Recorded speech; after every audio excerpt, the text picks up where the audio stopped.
And so, we settle in. You can feel your body beginning to grow heavy, in the most pleasant way.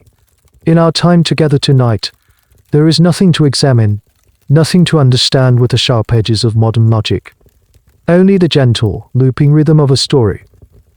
A story from a time when the world operated under a different set of rules, when the line between the human and the animal, the rational and the divine, was beautifully, strangely blurred.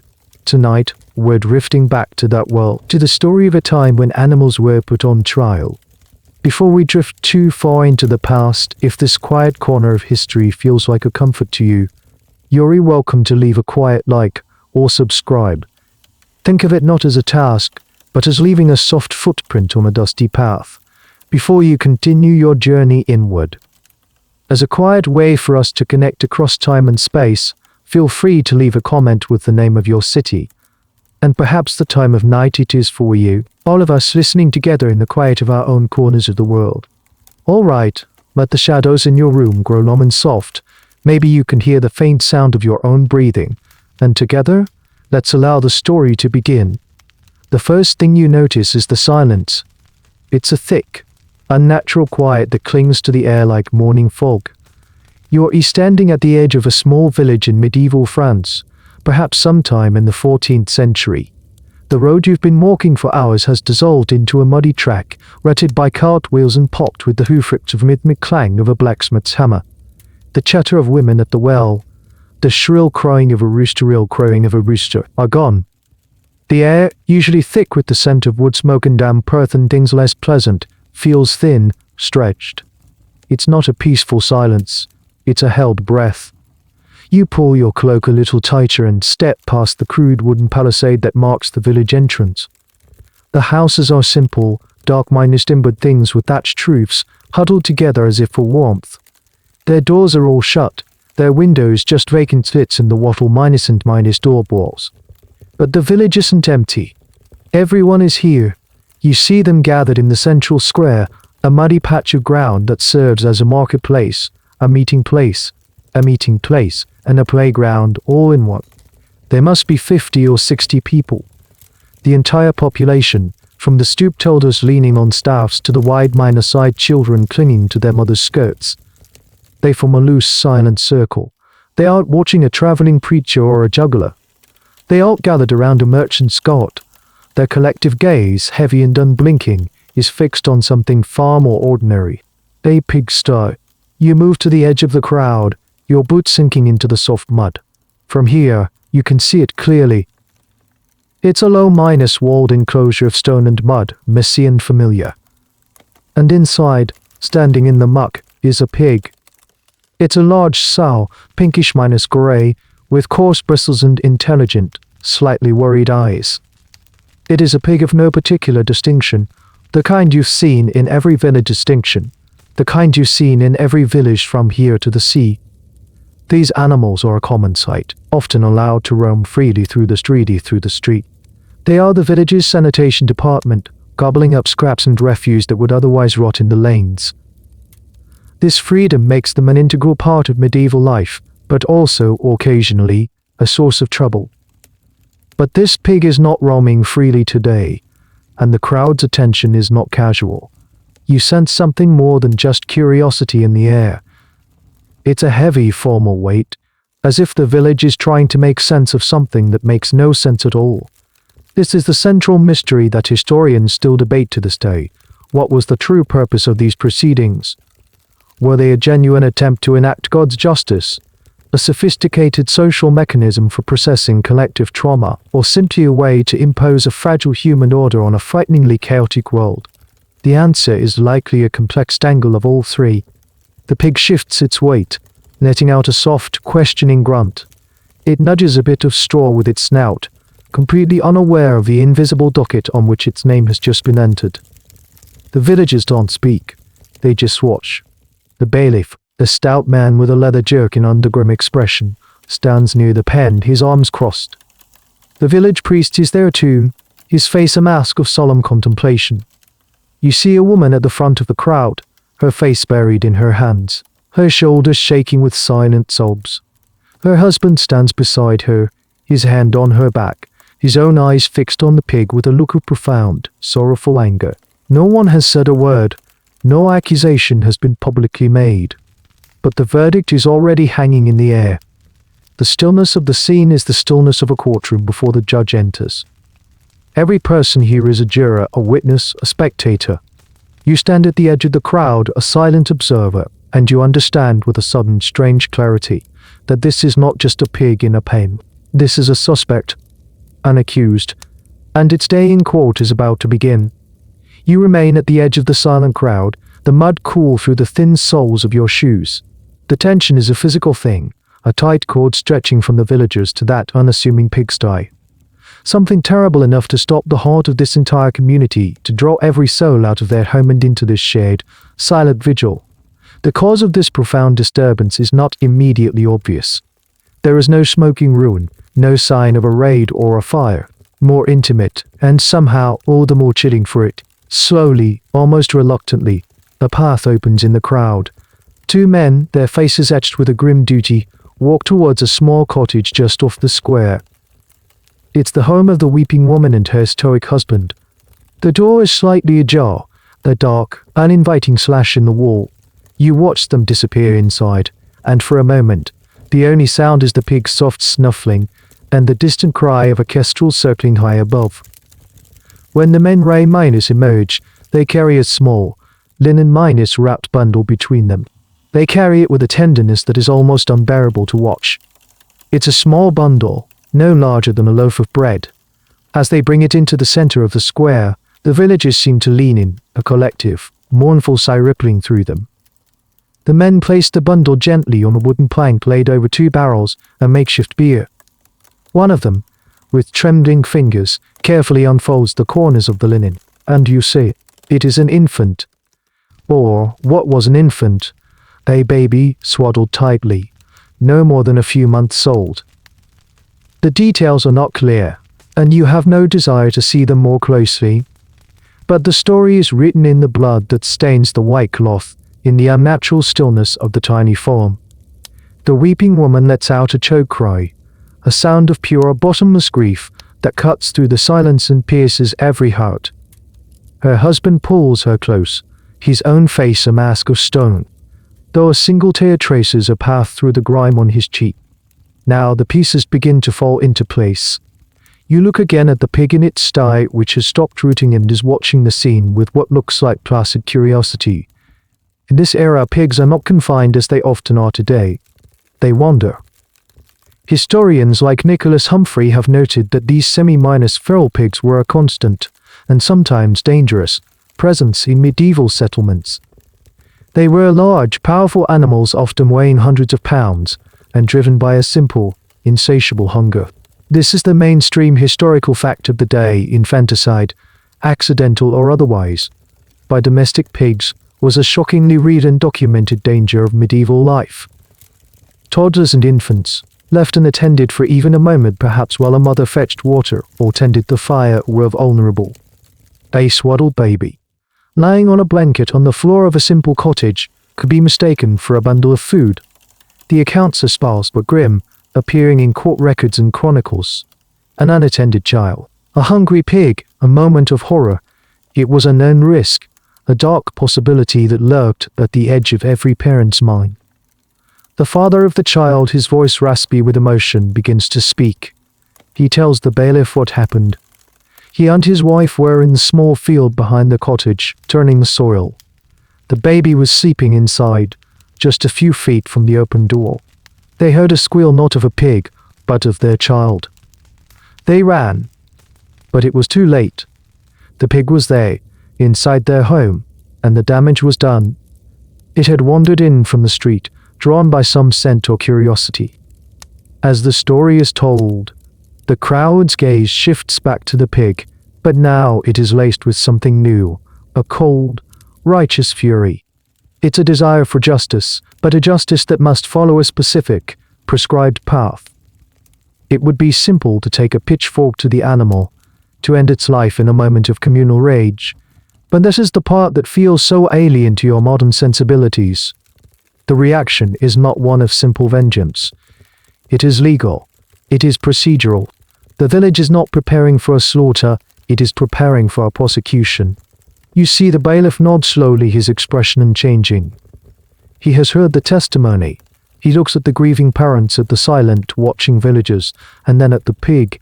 He is not just an enforcer of peace, he is an officer of the court. And in his eyes a crime has been committed. There is a victim.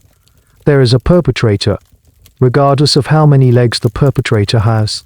He takes a step forward, his voice ringing out in the quiet square. He speaks not to the crowd, but directly to the animal. He declares that the pig, property of no one in particular and yet of the entire village, stands accused of a heinous crime. It has violated the laws of God and man. The surreal formality of it is breathtaking. The pig lets out another grunt, perhaps sensing the shift in the atmosphere. The strange stillness you first felt now has a name. It is the silence of due process. The terrible, tragic accident is being methodically, almost calmly, transformed into a legal case, the people versus the pig.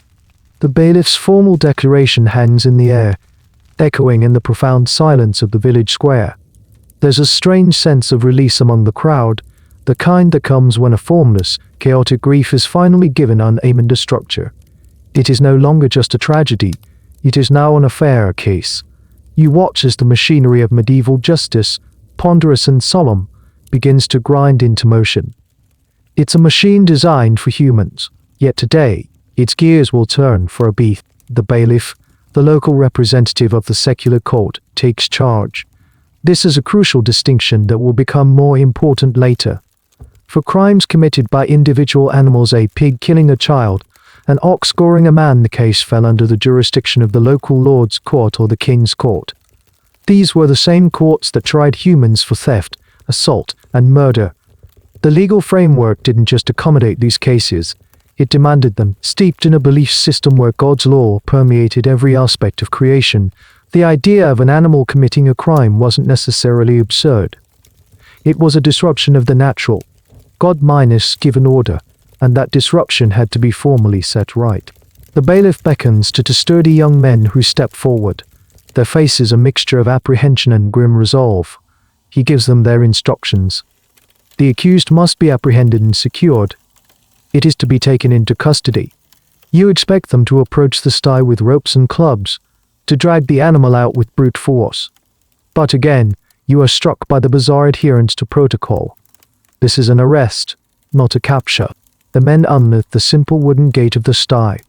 The pig looks up, blinking in the pale sunlight. It seems more confused than aggressive.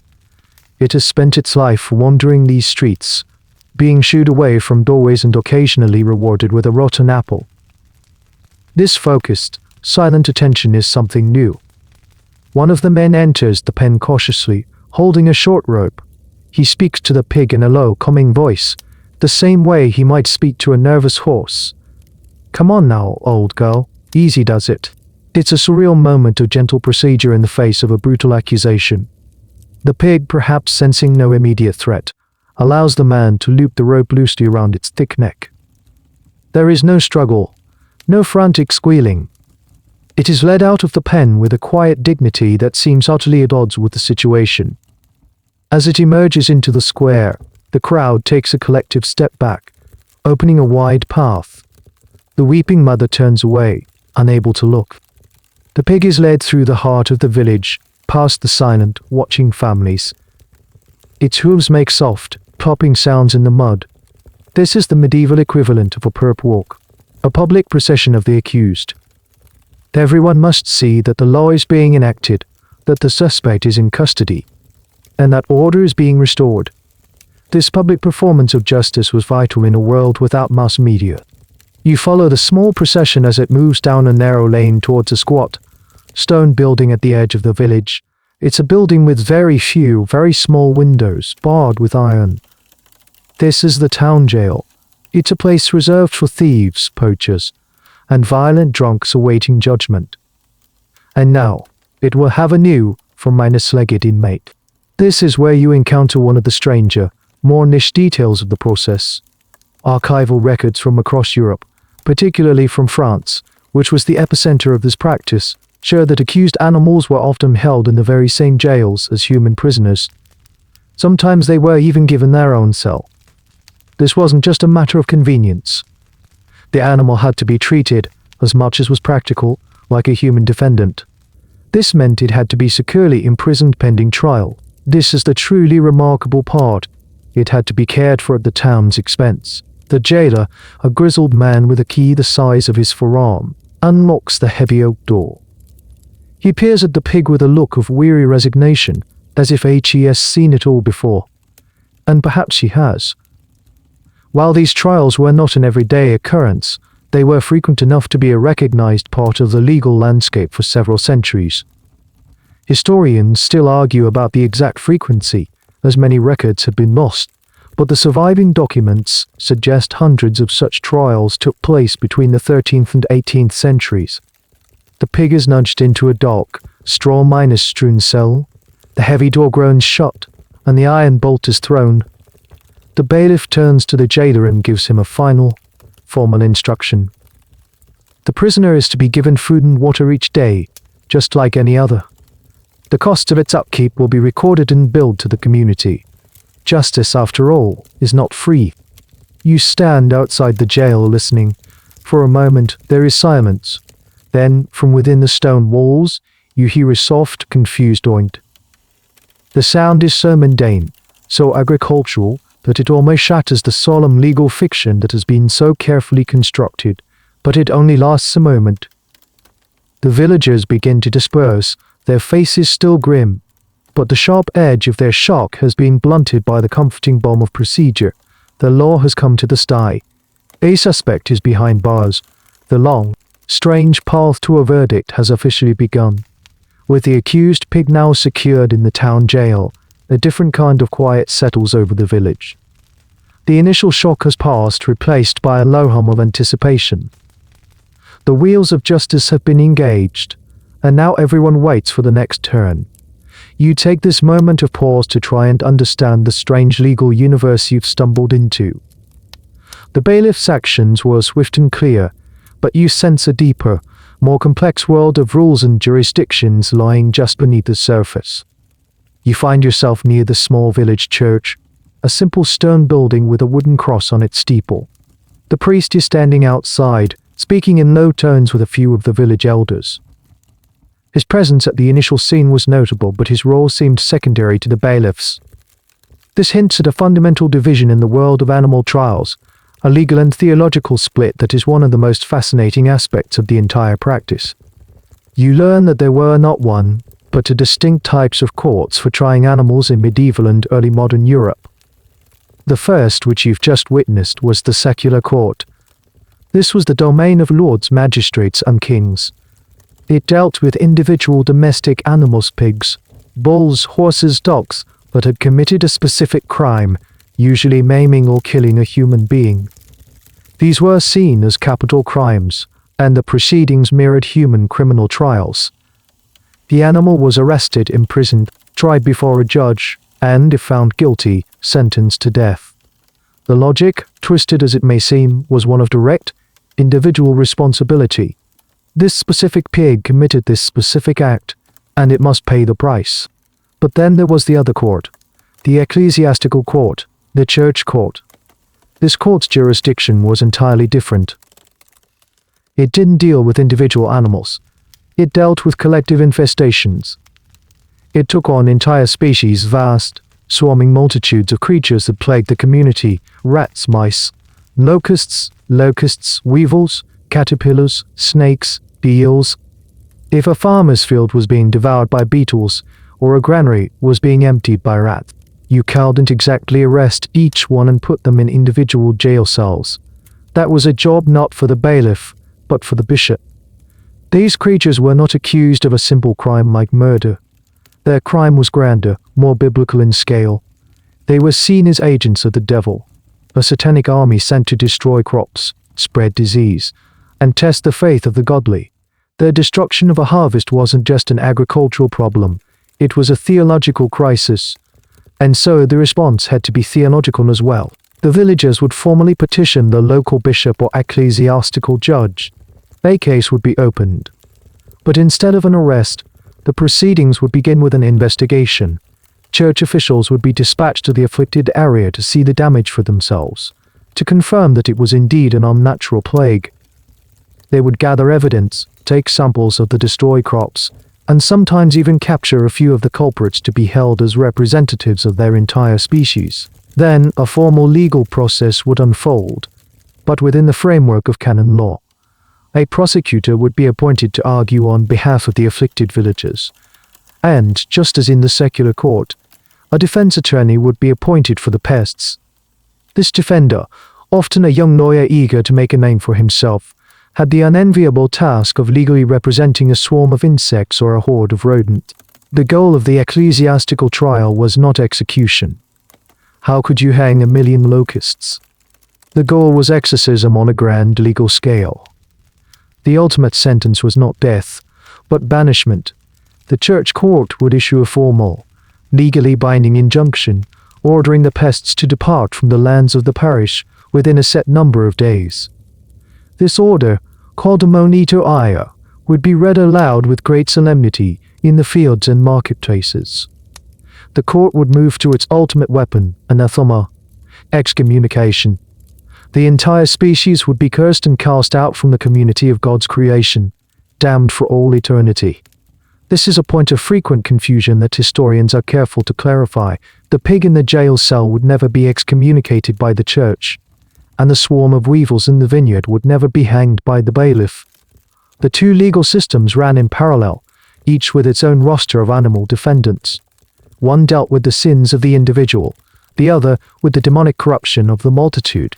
As you stand there, watching the priest, you realize the immense power of this dual system.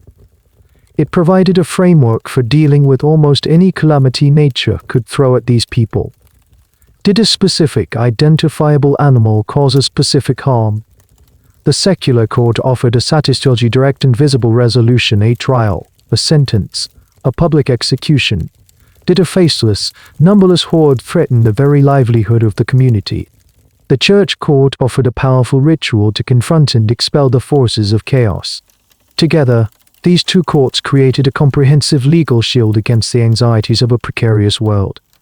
They were a testament to the medieval desire to find order, reason, and divine justice in every corner of life, even in the destructive acts of what they called the lower animals. The pig in its cell is just one half of the story. The other half is unfolding in fields and granaries across the country, where lawyers are preparing their arguments for a very different, and much smaller, class of defendant. The afternoon sun casts long shadows across the village square as you drift away from the church. The initial drama of the crime and the arrest has subsided, giving way to the slow, methodical pace of the pre-minus trial period.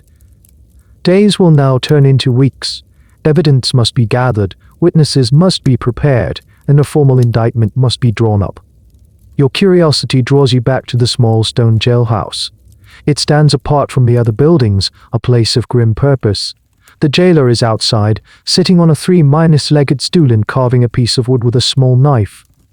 He doesn't look up as you approach, but you can feel his weary watchfulness.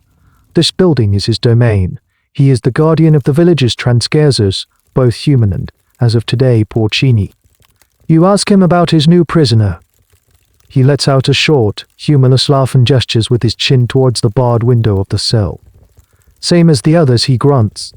Needs food, needs water, costs more to feed than the drunkard from last week. I'll tell you that. His words confirm the strange, bureaucratic reality of the situation. This pig is now a line item in the village budget.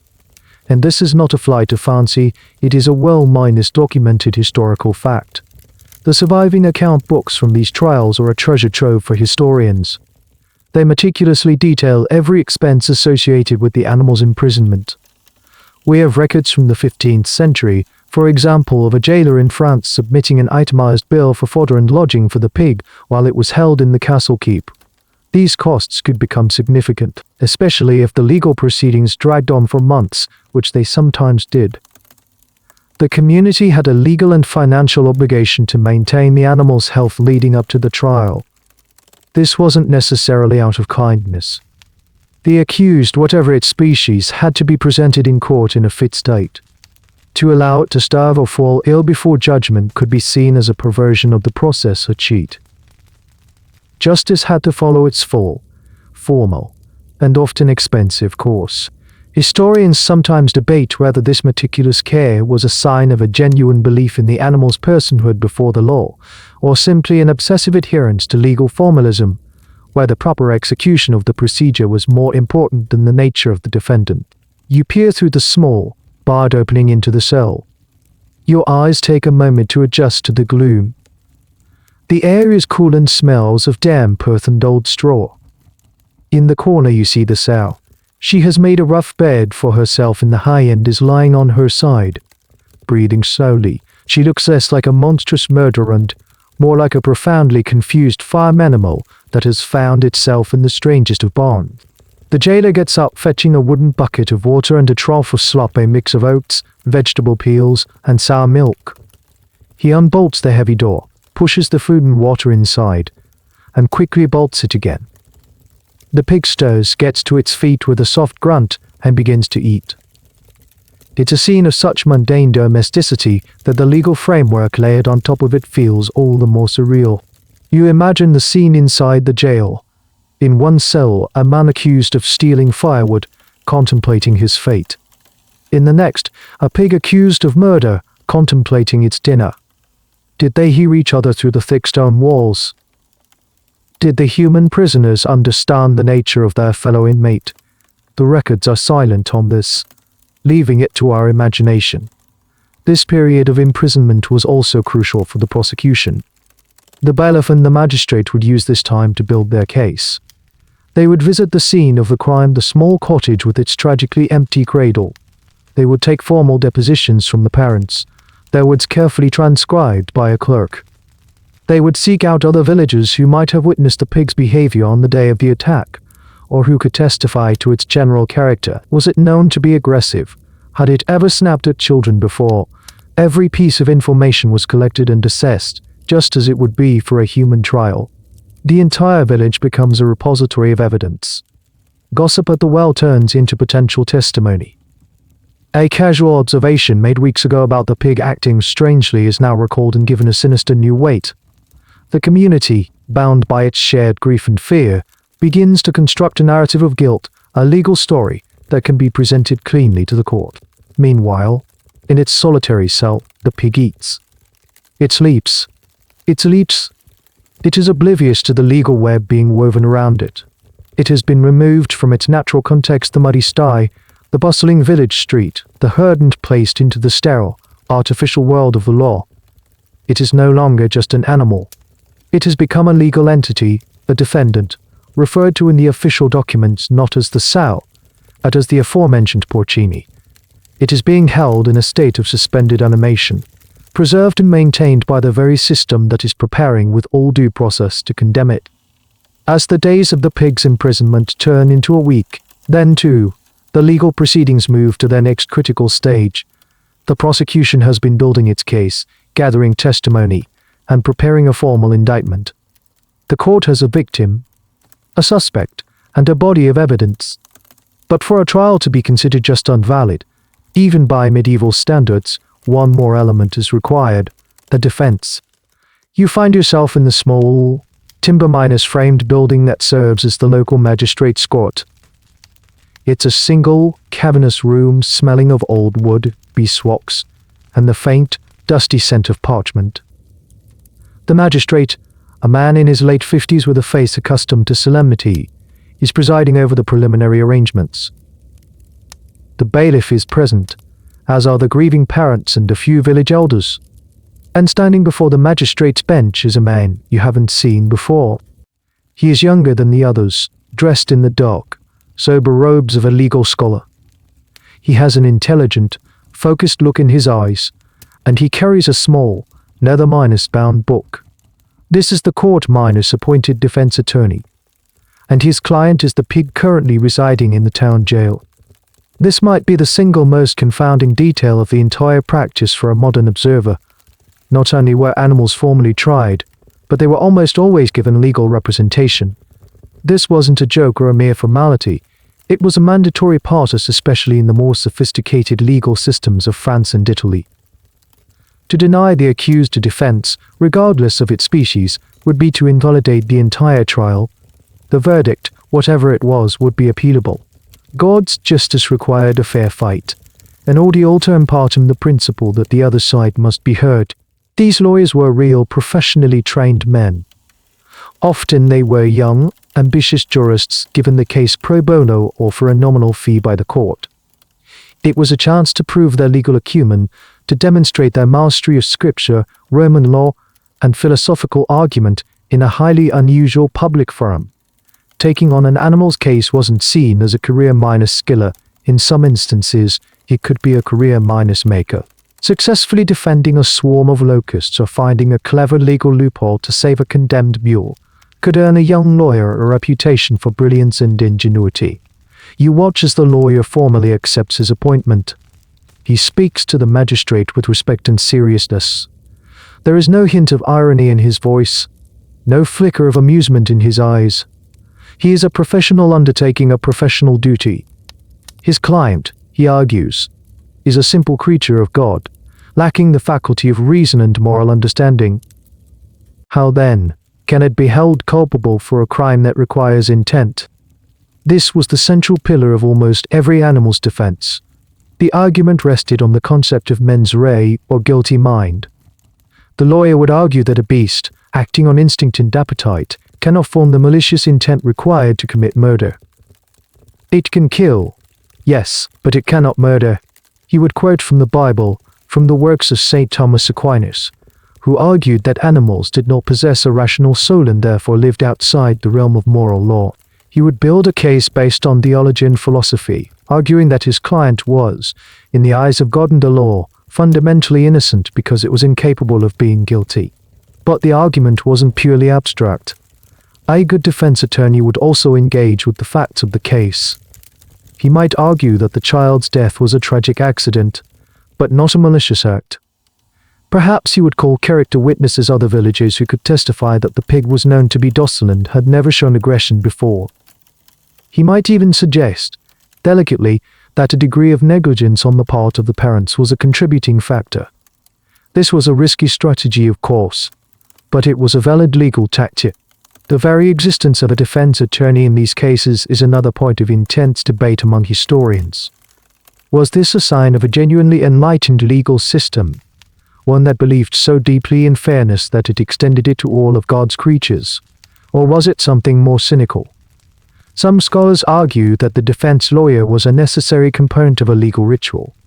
The trial was a performance designed to restore social order, and for the performance to be convincing, all the roles had to be filled. A strong prosecution needed a strong defense to create a compelling drama of justice. The lawyer's job wasn't necessarily to win, but to ensure the process was seen as legitimate, making the final verdict, whatever it was, unassailable. The lawyer gathers his papers. He informs the court that he will need to consult with his client. And he means it. Records show defense attorneys visiting their animal clients in jail. They would go to the cell, observe the animal's demeanor, and perhaps bring a trusted farmer or animal handler with them to help assess its temperament. Was it remorseful? Was it agitated?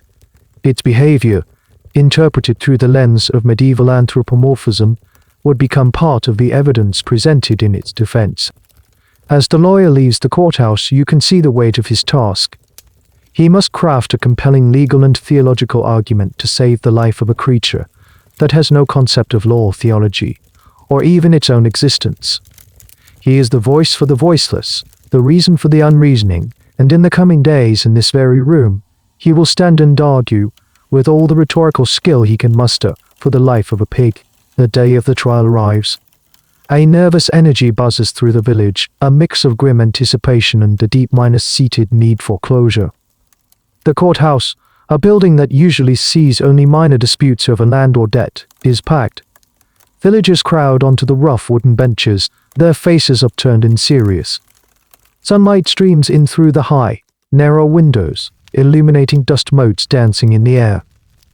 At the front of the room, the magistrate sits behind a heavy oak table, his expression unreadable. To his right is the prosecutor, a stern minus-faced clerk from the Lord's Chancellery. To his left sits the young defense attorney, a small stack of notes and a heavy book laid out before him.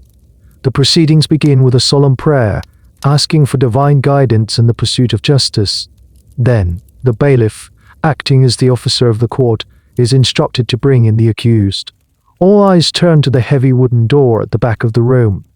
It wings open, and two men lead the pig inside. They have cleaned it as best they can, scrubbing the mud from its bristly hide. It looks confused by the crowd in the enclosed space, its snout twitching, its small eyes darting around the room. It is led to a small, hastily constructed pen in the center of the courtroom, a makeshift defendant's dock. The pig lets out a soft twink, a sound that seems to break the solemnity for a moment before the magistrate clears his throat and calls the court to order. The prosecutor stands to present his case. His voice is loud and clear, ringing with accusatory force. He paints a vivid, heartbreaking picture of the crime. He describes the innocence of the swaddled infant, the brief, horrifying moment of the attack, and the profound grief of the parents, who sit on the front bench, their heads bowed. He argues that this was not a simple accident. It was a violation of the sacred peace between man and beast, an act of unnatural aggression that strikes at the heart of their God-fearing community. To support his claims, he begins to call witnesses. This is a core component of the secular animal trial. Justice couldn't be based on rumor or assumption. It required sworn testimony from credible human sources. The father of the deceased child is the first to be called. He walks slowly to the front of the court, places his hand on a holy relic, a splinter of bone from a local saint, and swears to tell the truth. His voice is low and thick with sorrow as the prosecutor questions him. He recounts the events of that terrible day, his words painting a scene of domestic tranquility, shattered by sudden, brutal violence. "We heard the squeal," he says, his voice cracking. "We ran inside.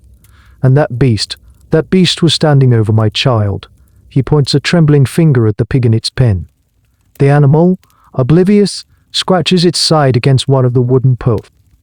Next, the mother is called. She can barely speak through her tears, her testimony a choked whisper that fills the silent room with the raw sound of her grief.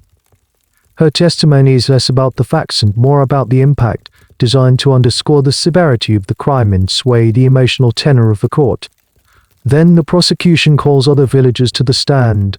One man, a neighbor, testifies that he saw the pig lurking near the family's cottage just before the incident. "It had a strange look in its eye," he says, with the full confidence of hindsight. "A mean look, not like a normal pig." Another woman swears that this same pig had once tried to snatch a piece of bread from her own child's hand a month prior, suggesting a pattern of aggressive behavior towards children. This is where the line between fact and communal anxiety becomes incredibly blurry. Whether these memories are accurate or are being subconsciously manufactured to fit the narrative of guilt is impossible to say. But in the context of the trial, they are presented as hard evidence. The defense attorney, you notice, makes careful notes, but objects very little. To challenge the testimony of a grieving father or a fearful neighbor would be a dangerous move, likely to alienate the court and the community. You are witnessing a legal process that is deeply intertwined with social psychology. The trial is serving as a public forum for the village to process its collective trauma.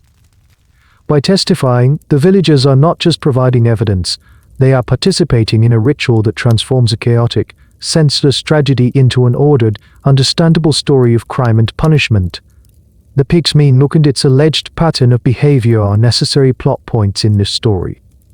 Interestingly, this is where a strange and little known fact about these trials comes into play. The testimony was almost exclusively about the animal's actions and perceived character.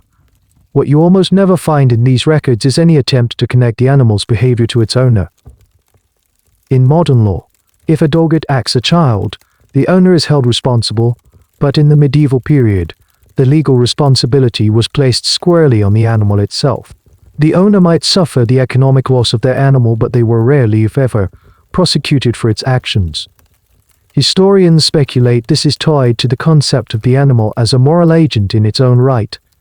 It was the pig that sinned, not the person who failed to control it. The prosecution rests its case. The evidence, a mixture of heartbreaking fact and dubious character assessment, hangs heavy in the air. The magistrate looks down at the pig, which has now lain down in its pen and appears to be dozing. He then turns his gaze to the defense attorney. It is his turn to speak, to somehow counter this overwhelming tide of grief and accusation with the cool, dispassionate logic of the law. Before the defense attorney for the pig can rise to speak, you feel the scene around you dissolve and reform. The air in the stone courthouse becomes cooler, the light dimmer, taking on the hallowed quality of a cathedral. The scent of dust and beeswax is replaced by the smell of incense and old parchment. You are no longer in a secular court, preparing to hear the defense of a single animal. You have shifted jurisdictions. You are now in the hallowed chambers of an ecclesiastical court, about to witness the opening arguments in a case of a very different scale. The room is lined with books, their leather spines gleaming in the candlelight. At the head of a long refectory table sits a bishop's representative, a man known as the official. His face is scholarly and severe. On one side of the table sits a delegation of farmers, their faces edged with worry, their hands calloused and rough. They are the plaintiffs. They are not mourning a single death. They are facing collective ruin. On the other side of the table sits a lone man, the defense attorney for the accused. And who are the accused? They are not present in a pen. They are, at this very moment, everywhere. They are in the fields, in the barns, in the grain stores of an entire province. The lawsuit has been brought by the community against the local population of rats. The farmer's appointed spokesman, the prosecutor in this case, stands to read the formal complaint. He details how, for months, the rats had been a plague upon their lands. He speaks of gnawed sacks of barley, of stores of wheat befouled and made inedible, of the foundations of their granaries undermined. He describes the sounds of scratching in the walls at night, a sound that has become the soundtrack to their growing desperation. This isn't just a nuisance, he argues. It is a threat to the winter food supply, a direct assault on the livelihoods of every man, woman, and child in the parish. He presents evidence, a sack of grain, its side burst open and its contents spilling out, riddled with the telltale signs of rodent activity. This is the classic setup for an ecclesiastical animal trial. While the secular courts dealt with the felonies of individual domestic animals, the church courts took on the misdemeanors of entire populations of vermin. The legal justification was rooted in the book of Genesis, where God gives mankind dominion over the fish of the sea, the birds of the air, and every living thing that moves on the earth. The destruction of crops by pests was seen as a defiance of this God-given dominion, a satanic rebellion of the natural world against its rightful masters. The official listens patiently, his fingers steep lead. He has heard cases like this before. There were famous trials against beetles in Switzerland, against dolphins in the harbor of Marseille accused of damaging fishing nets, and against swarms of Spanish flies in Germany. The legal framework was well-established. The prosecutor concludes by formally petitioning the court for relief. He asks for a manito aya, an injunction ordering the rats to cease their destruction and depart the province. And if they should fail to comply, he asks for the ultimate penalty, anathema, a formal curse and excommunication.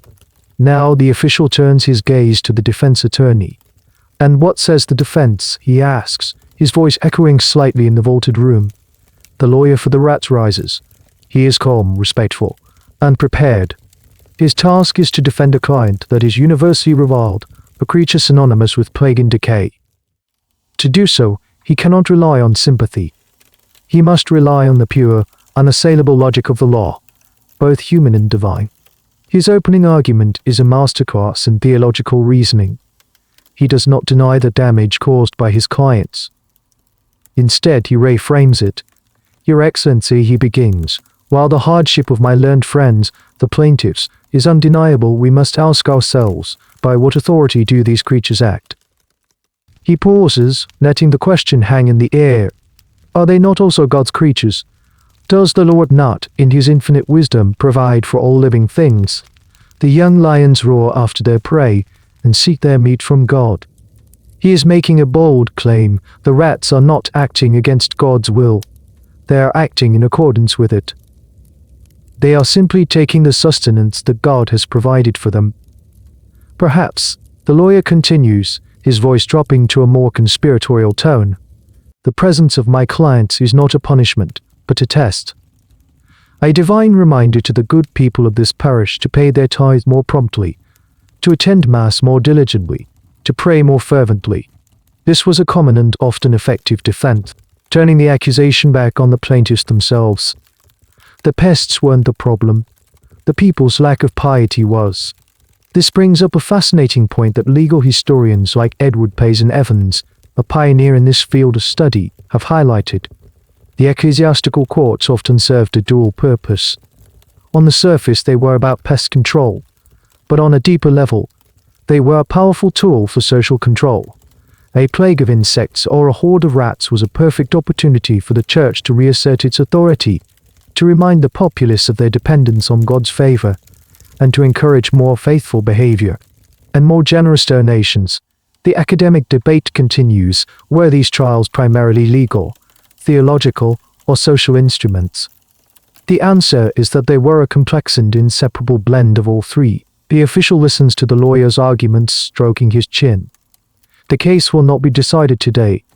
There will be more arguments, more evidence presented on both sides, but the defense has made its opening move. It has established its clients not as demonic invaders, but as legitimate, if inconvenient, members of God's creation, acting within their natural rights.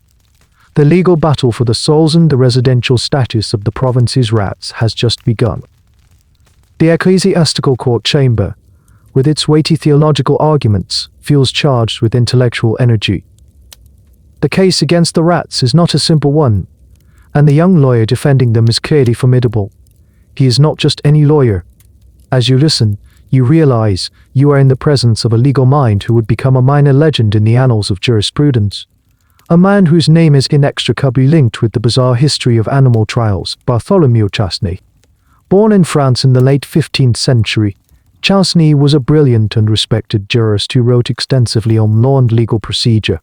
He was, by all accounts, a serious scholar. Yet, he built his early reputation on a series of extraordinary cases where he served as the defense attorney for various animal defendants.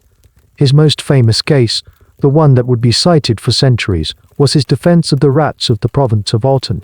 As the proceedings continue, you get to witness his genius firsthand.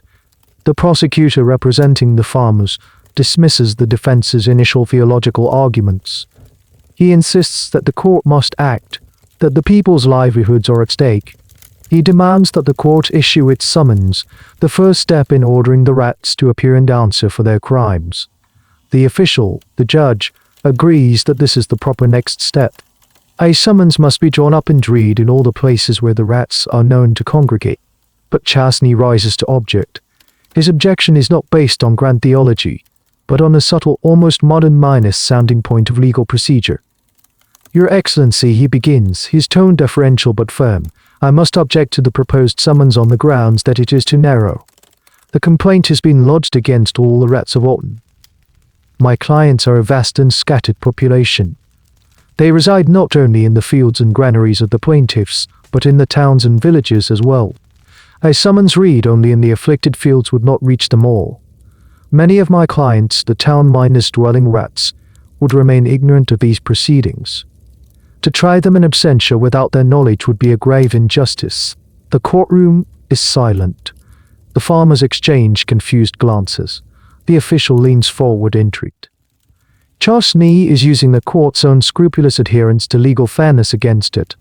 He is arguing that for the trial to be valid, every single defendant, every rat, must be made aware of the charges. He continues, building his argument. My clients are not a unified political body. They have no king or representative who can receive a summons on their behalf. Therefore, the law demands that the summons be delivered to each of them individually. Since this is a practical impossibility, the only just alternative is to have the summons read from the pulpit of every single church in every parish across the entire province. Only then can we be reasonably sure that the summons has been universally promulgated and that all the accused have been duly notified. This was a brilliant move.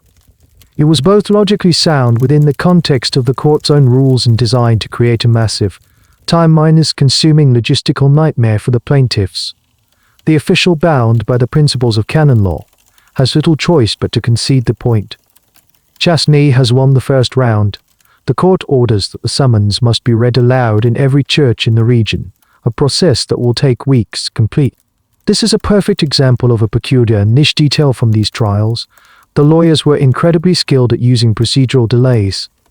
Chasney and others like him would file motion after motion, raise objection after objection, all perfectly valid within the legal system, but all designed to drag the proceedings out. They would argue over the proper wording of the indictment, the jurisdiction of the court, the method of serving the summons. Why? For a very practical reason. These trials often began in the spring or summer, when the pests were most active. By delaying the case until the autumn or winter, the problem would often solve itself. The locusts would move on, the caterpillars would enter their pupal stage, the field mice would be thinned out by the cold. The lawyer could then return to court and argue that his clients had, in their own way, complied with the court's wishes, making a formal sentence unnecessary. Pragmatic way to win a case without ever having to argue its central merits. Bartholomew Chasney's arguments on behalf of the rats were so intricate and so well regarded that he later collected them into a legal treatise called Concilium Primum, quod Tractatus de excommunication animal, ium insectorum. In this work, he seriously considers all the legal questions surrounding the trials of animals. Can they be summoned? Can they be represented in court? Can they be represented in court? Can they be legally sentenced? His conclusion, after hundreds of pages of dense legal and theological argument, is yes. He established the legal framework that legitimized and guided these trials for years to come.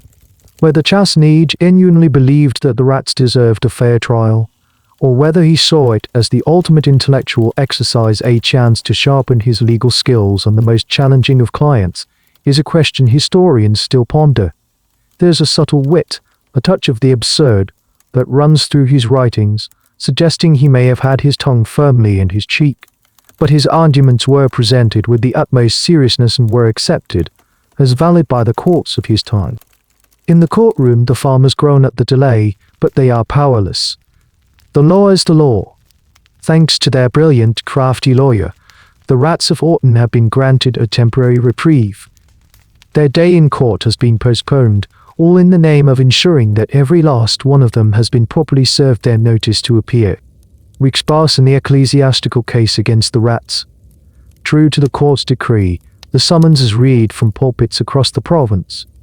You can imagine the scene: a priest, after delivering a sermon on scripture, unrolling a second, secular-looking parchment, in a solemn voice, commanding all rats within the sound of his voice to appear before the bishop's court or the bishop's court on a certain date to answer for the crime of destroying the public's barley, and perhaps a touch of wry amusement on their faces.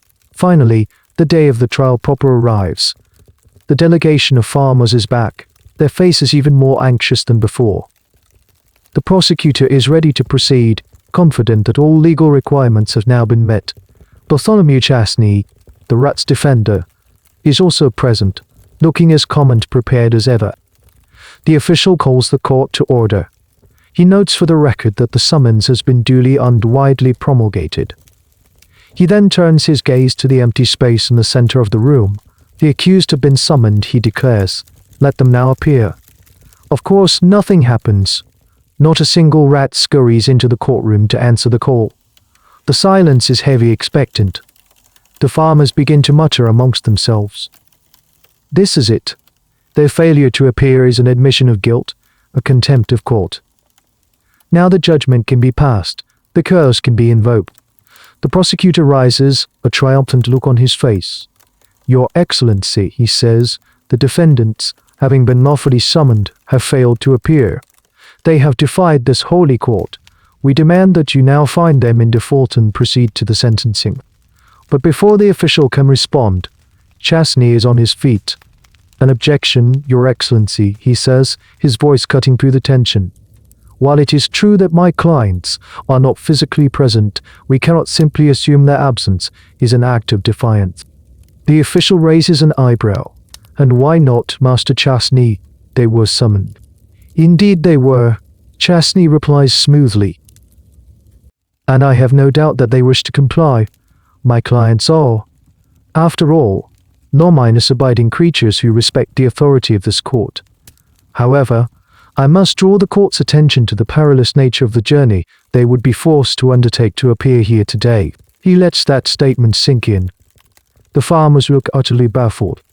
Chasney continues, his voice taking on a tone of grave concern, as if he is describing the plight of innocent pilgrims beset by bandits. The court must consider the path my clients would have to travel. From their humble homes in the fields and villages, they would be required to cross the lands of their sworn and mortal enemies. I speak, of course, of the cats. A few incredulous snorts are heard from the farmer's side of the table, but Chasney ignores them, his focus entirely on the judge. The cats of this province, who belong to the very plaintiffs in this case, are notoriously vigilant and, I must say, merciless. They lie in wait in every alley, in every barn. For my clients to obey the court summons would be to walk directly into a death trap. Their journey to this courthouse would be a massacre. It is not contempt of court that keeps them away, Your Excellency. It is a reasonable and well-founded fear for their lives. This is his masterstroke. It is so utterly unexpected, so audaciously logical within its own absurd framework, that it leaves the prosecution momentarily speechless. He is arguing that the rats cannot come to court because the plaintiff's own pets would kill them on the way. This argument is the most famous part of the Autumn Rat trial and serves as a supreme example of the nascent creative legal reasoning these cases could inspire. It highlights how the lawyers had to think outside the box, using any tool at their disposal: theology, philosophy, procedure, and even the practical realities of animal behavior to defend their client. Chasney isn't finished. Therefore, he concludes, his voice ringing with conviction, I petition this court to issue an injunction against the owners of these cats. The court must guarantee my client's safe passage to the courthouse. The plaintiffs must be ordered to confine their cats, to post a bond ensuring that no harm will come to any of my clients as they travel here to answer the charges against them. Their failure to appear cannot be held against them. It is a fundamental legal principle that no one can be compelled to do what is impossible, and they certainly cannot be compelled to attend their own slaughter. The official stares at Chasney, the long, contemplative silence filling the room. The argument is preposterous, yet it is also, in a strange way, legally impeccable. If the court recognizes the rats as legal defendants with the right to appear, then it must also recognize their right to appear safely. The logic is a chain, and every link whole. The historical record on this specific point becomes a little fuzzy. Some accounts say the court was so taken aback and impressed by the argument that it was forced to adjourn to consider the motion, effectively delaying the case indefinitely. Other accounts suggest the case simply fell apart under the weight of its own procedural absurdity, with the plaintiffs giving up in frustration. The exact outcome is a matter of some academic debate, but the brilliance of the argument itself is legendary. Bartholomew Chasney, by thinking like his clients, had exposed the fundamental paradox of the entire proceeding. He had used the court's own legal fictions to create a checkmate. The farmers could not guarantee the safety of the rats from their own cats, and so the rats could never be compelled to appear, and if they could not be compelled to appear, they could not be fairly judged. Justice, for the rats of Alton, was found not in a verdict, but in a brilliant, inescapable legal loophole. You are left with the image of a courtroom tied in knots, completely outmaneuvered by a lawyer whose clients were, at that very moment, probably chewing on a sack of barley, entirely oblivious to their famous legal victory. The clever, looping logic of the ecclesiastical court fades, and you find yourself pulled back to the stark simplicity of the secular trial. You are in the small, crowded courthouse again. The air is thick with the scent of damp wool and human anxiety. The testimony against the pig has concluded. The prosecutor has woven a powerful narrative of grief and transgression. Now a heavy silence descends as he takes his seat. All eyes, including the magistrates, turn to the defense attorney. He rises slowly, his youthful face composed and serious. He knows he cannot win by appealing to emotion. The court's sympathy lies entirely with the grieving family. He cannot realistically challenge the facts of the case. The pig was found with the deceased child. His only path to victory is through the law, through theology, and through a subtle reframing of the entire event. Your Honor, he begins, his voice steady and clear. What we have heard today is a tale of unimaginable sorrow. No one in this room can fail to be moved by the grief of this good family. But it is the duty of this court not to be moved by sorrow, but to be guided by justice and reason. And it is my duty to ask the question upon which this entire case rests: can a beast, a creature lacking a rational soul, be truly guilty of a crime? He lets the question settle. This is the heart of his defense, the core philosophical argument that propped up the defense in nearly every one of these trials. He walks over to the small pen where the pig is lying in the straw, now awakened, watching him with its small, dark eyes. Behold the accused, he says, his voice softer now. This is a creature of instinct and appetite, made by God to root and to forage. It knows hunger, and it knows fear. But does it know right from wrong? Does it understand the concept of murder?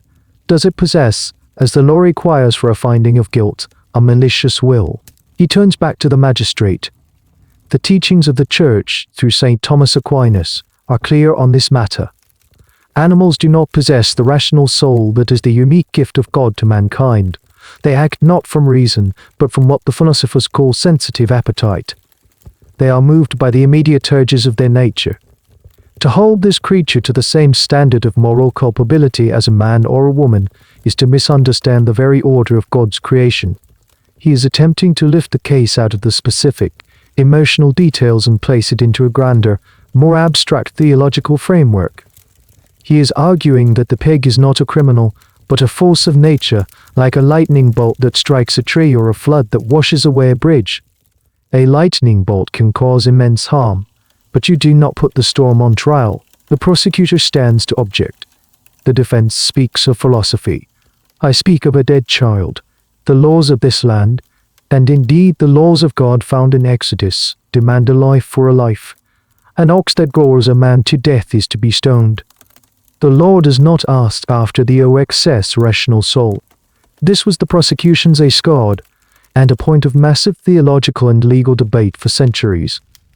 The passage in Exodus 21:28 was the bedrock of all animal prosecutions. If an ox gore a man or a woman, that they die, then the ox shall be surely stoned, and his flesh shall not be eaten, but the owner of the ox shall be quit. To the prosecution, this was a clear divine commandment. God himself had sanctioned the execution of criminal animals. The defense attorney is ready for this. The prosecutor is correct to cite the Holy Scripture. He replies calmly. But scholars have long debated the meaning of that passage. Many esteemed theologians argue that the stoning of the ox was not a legal punishment, but a ritual cleansing. It was a way to remove a source of impurity and danger from the community, not to enact justice upon an animal that could not comprehend it. It was a matter of public safety, not of legal guilt. Here you are, in a tiny, rural courthouse, listening to two men engage in a sophisticated debate over biblical exegesis that was raging in the universities of Paris and Bologna. The life of a pig hangs on the interpretation of a single verse of Scripture. The defense attorney makes his final plea. He turns to the parents on the front bench. I do not ask you to forgive this animal, he says, his voice filled with a gentle compassion. Your loss is too great. I only ask this court to see this creature for what it is, a dumb beast, an instrument of a terrible tragedy, but not its malicious author. To execute this pig, as if it were a murderer, grants it a kind of humanity, a kind of moral stature, that it does not possess. True justice is not found in a vengeful act against a creature of instinct. It is found in right reason, in acknowledging the proper order of the world.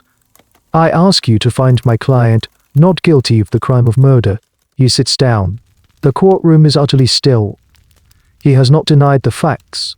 He has simply offered the court a different lens through which to view them. He has given the magistrate a way out, a legal and theological justification for mercy. The entire room feels the weight of the moment. The raw, emotional demand for retribution is now in direct conflict with the cool, abstract principles of the law. The fear of a guilty verdict for the defense attorney is the fear that emotion will triumph over theology, that the need for a scapegoat will overwhelm the fine points of his argument. The magistrate stares down at the pig, then at his legal texts, his face a mask of deep concentration. The fate of the pig now rests entirely in his hands. The magistrate remains silent for a long time, the arguments of the prosecution and the defense seeming to hang in the air around him. The villagers on the benches hold their breath, their eyes fixed on this single man who holds the power of life and death. You can almost feel the gears turning in his mind as he weighs the visceral reality of the crime against the abstract principles of the law. He is not just a judge, he is the fulcrum of the community's conscience, tasked with restoring a balance that has been violently disrupted. He looks at the grieving parents, their faces a portrait of silent suffering. He looks at the defense attorney, who sits with a stoic calm, his duty done. Finally, his gaze settles on the pig in its makeshift dock. The animal has risen and is now nudging the wooden bars with its snout, perhaps looking for a way out, completely unaware that its entire existence is being debated. When the magistrate finally speaks, his voice is not loud, but it carries a weight that fills the room, cutting through the tense silence. We have heard the testimony in the matter of the pig, which stands accused of the willful and malicious taking of a human life. He speaks slowly, formally, as if reading from a script that has been used 100 times before for human defendant.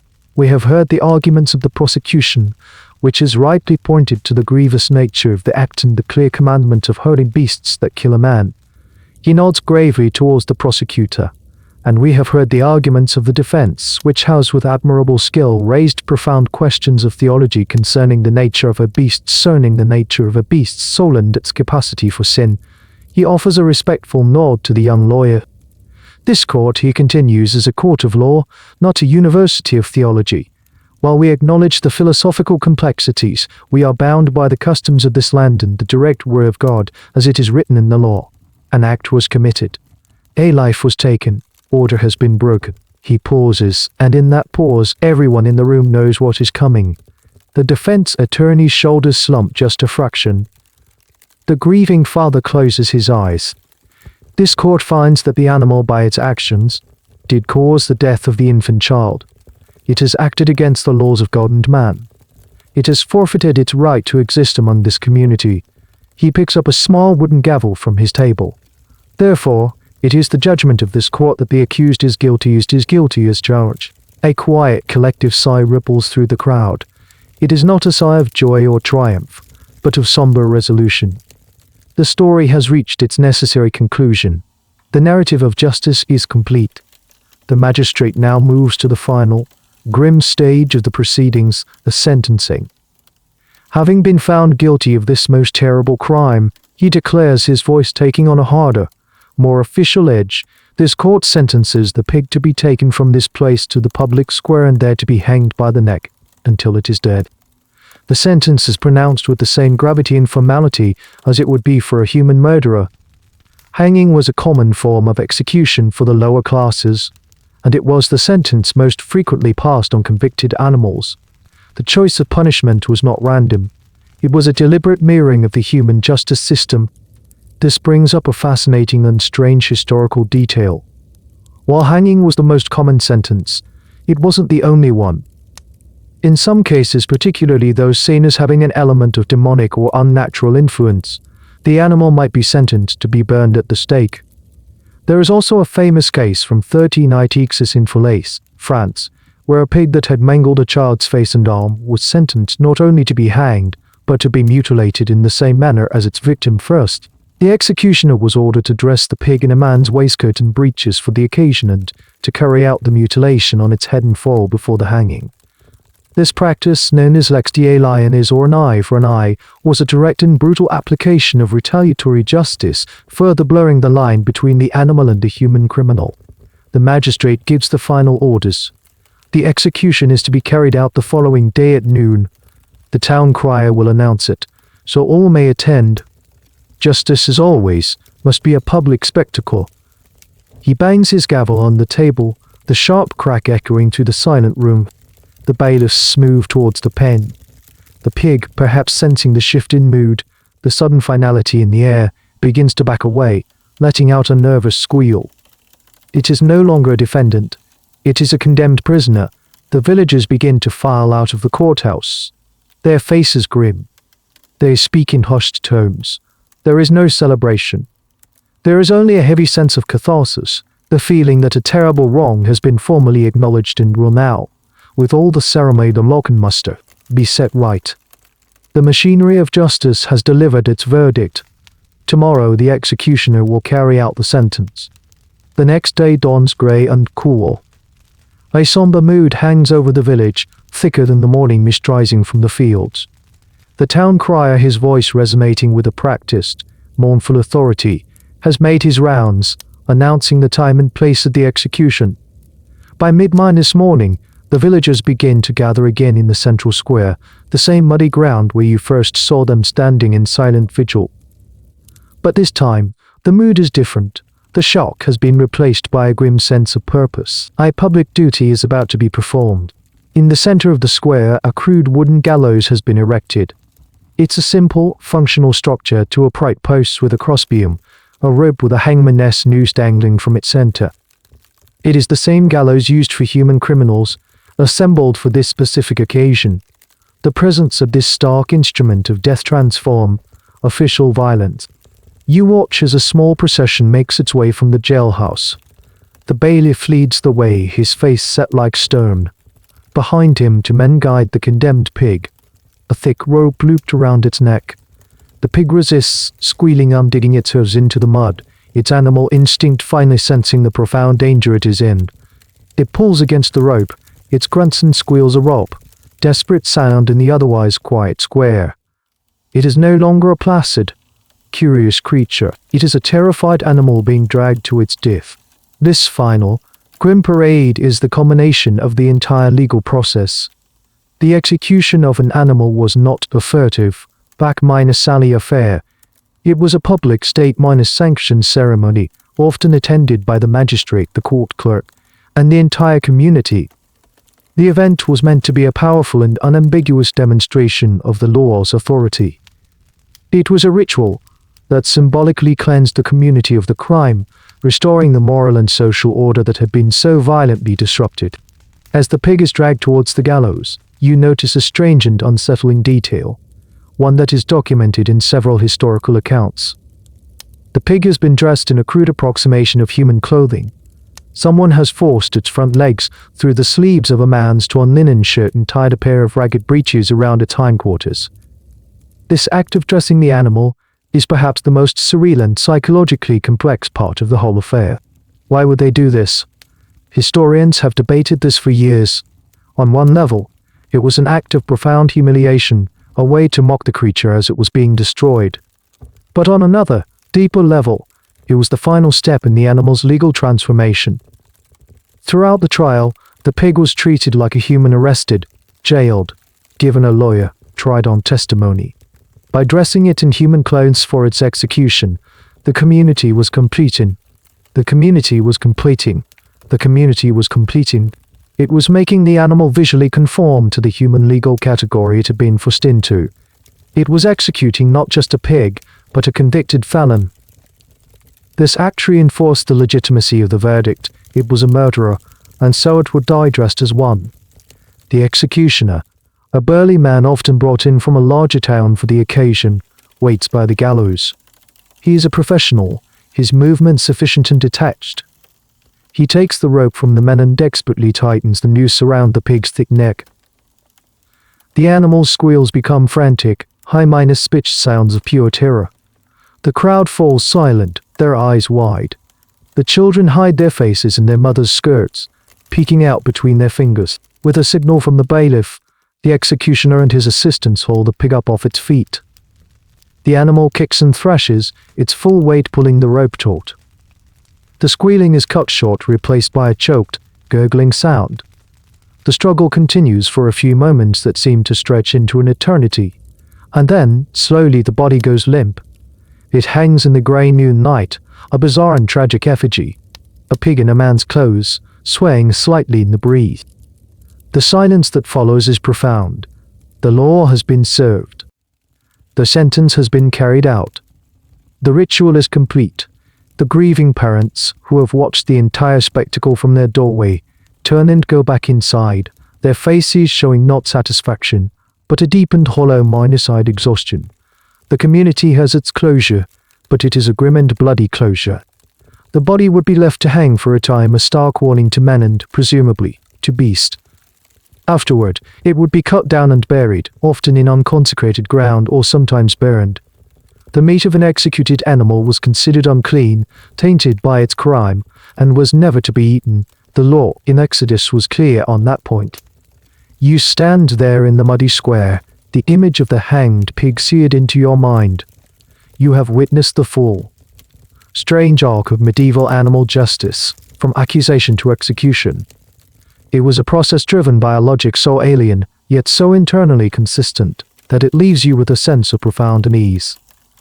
It was a world that dealt with its fear of chaos by imposing the most rigid and formal of human orders upon it, even if that meant putting a pig in pants and hanging it from a gallows.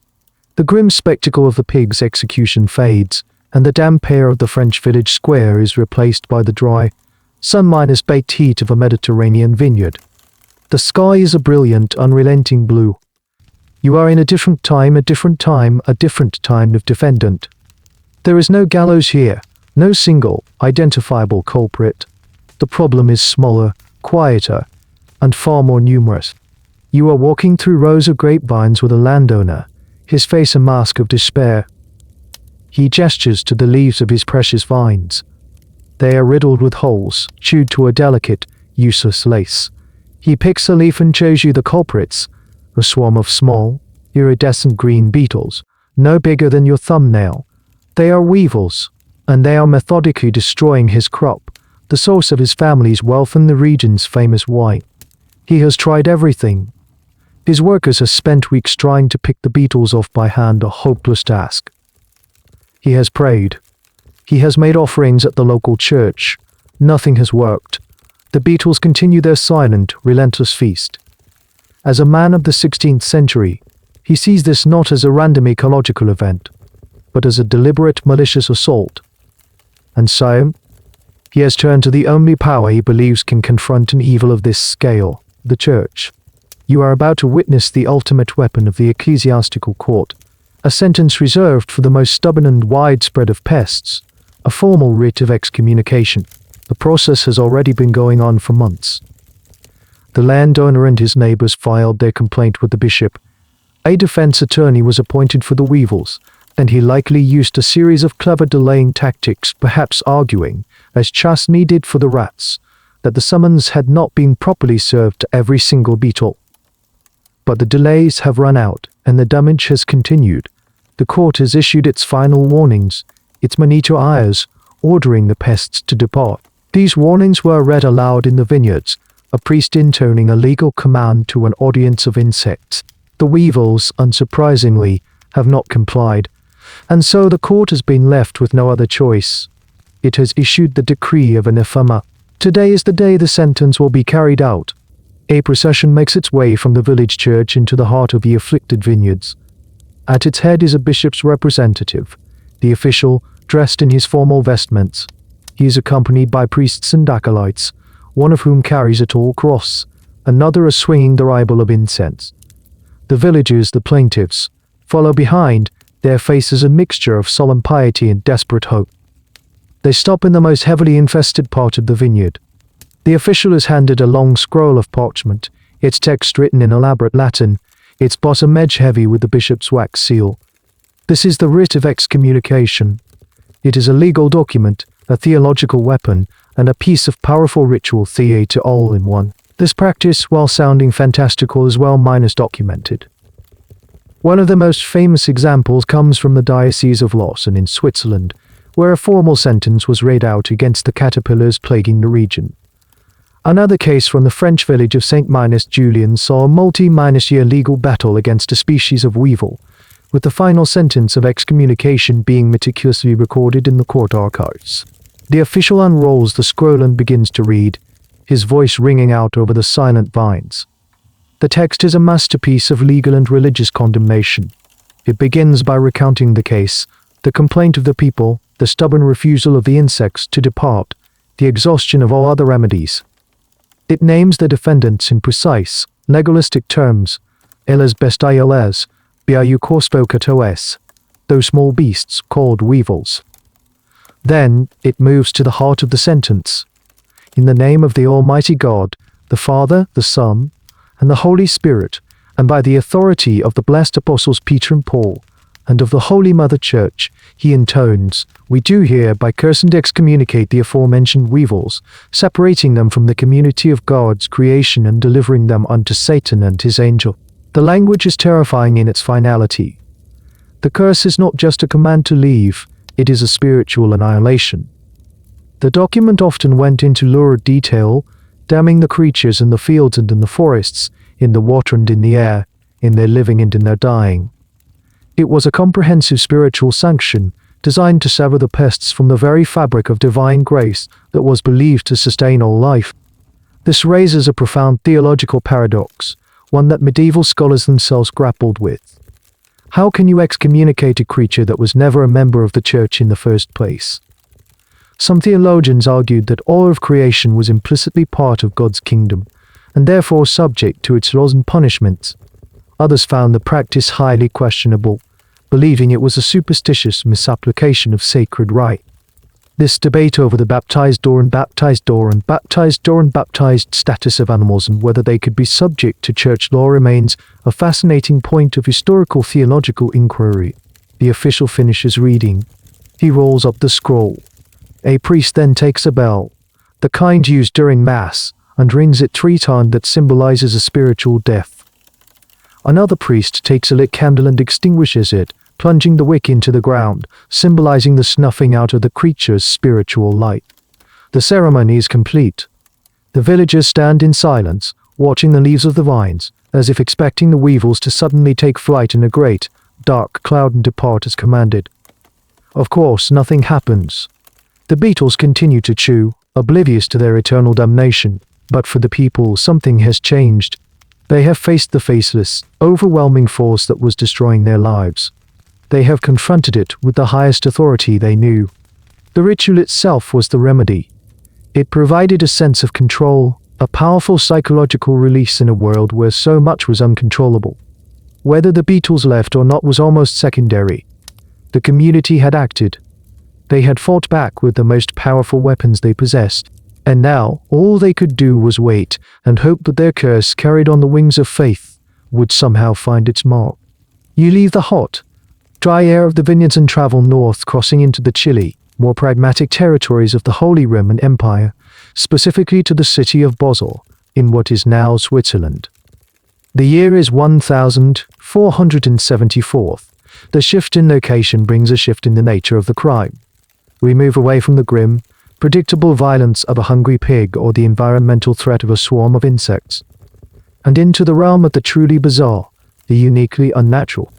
The local courts of Basel have convened to try a creature whose crime is not murder or property damage, but a profound violation of the natural order, a rooster. The rooster is in custody, held in a sturdy wooden cage that has been brought directly into the secular courtroom.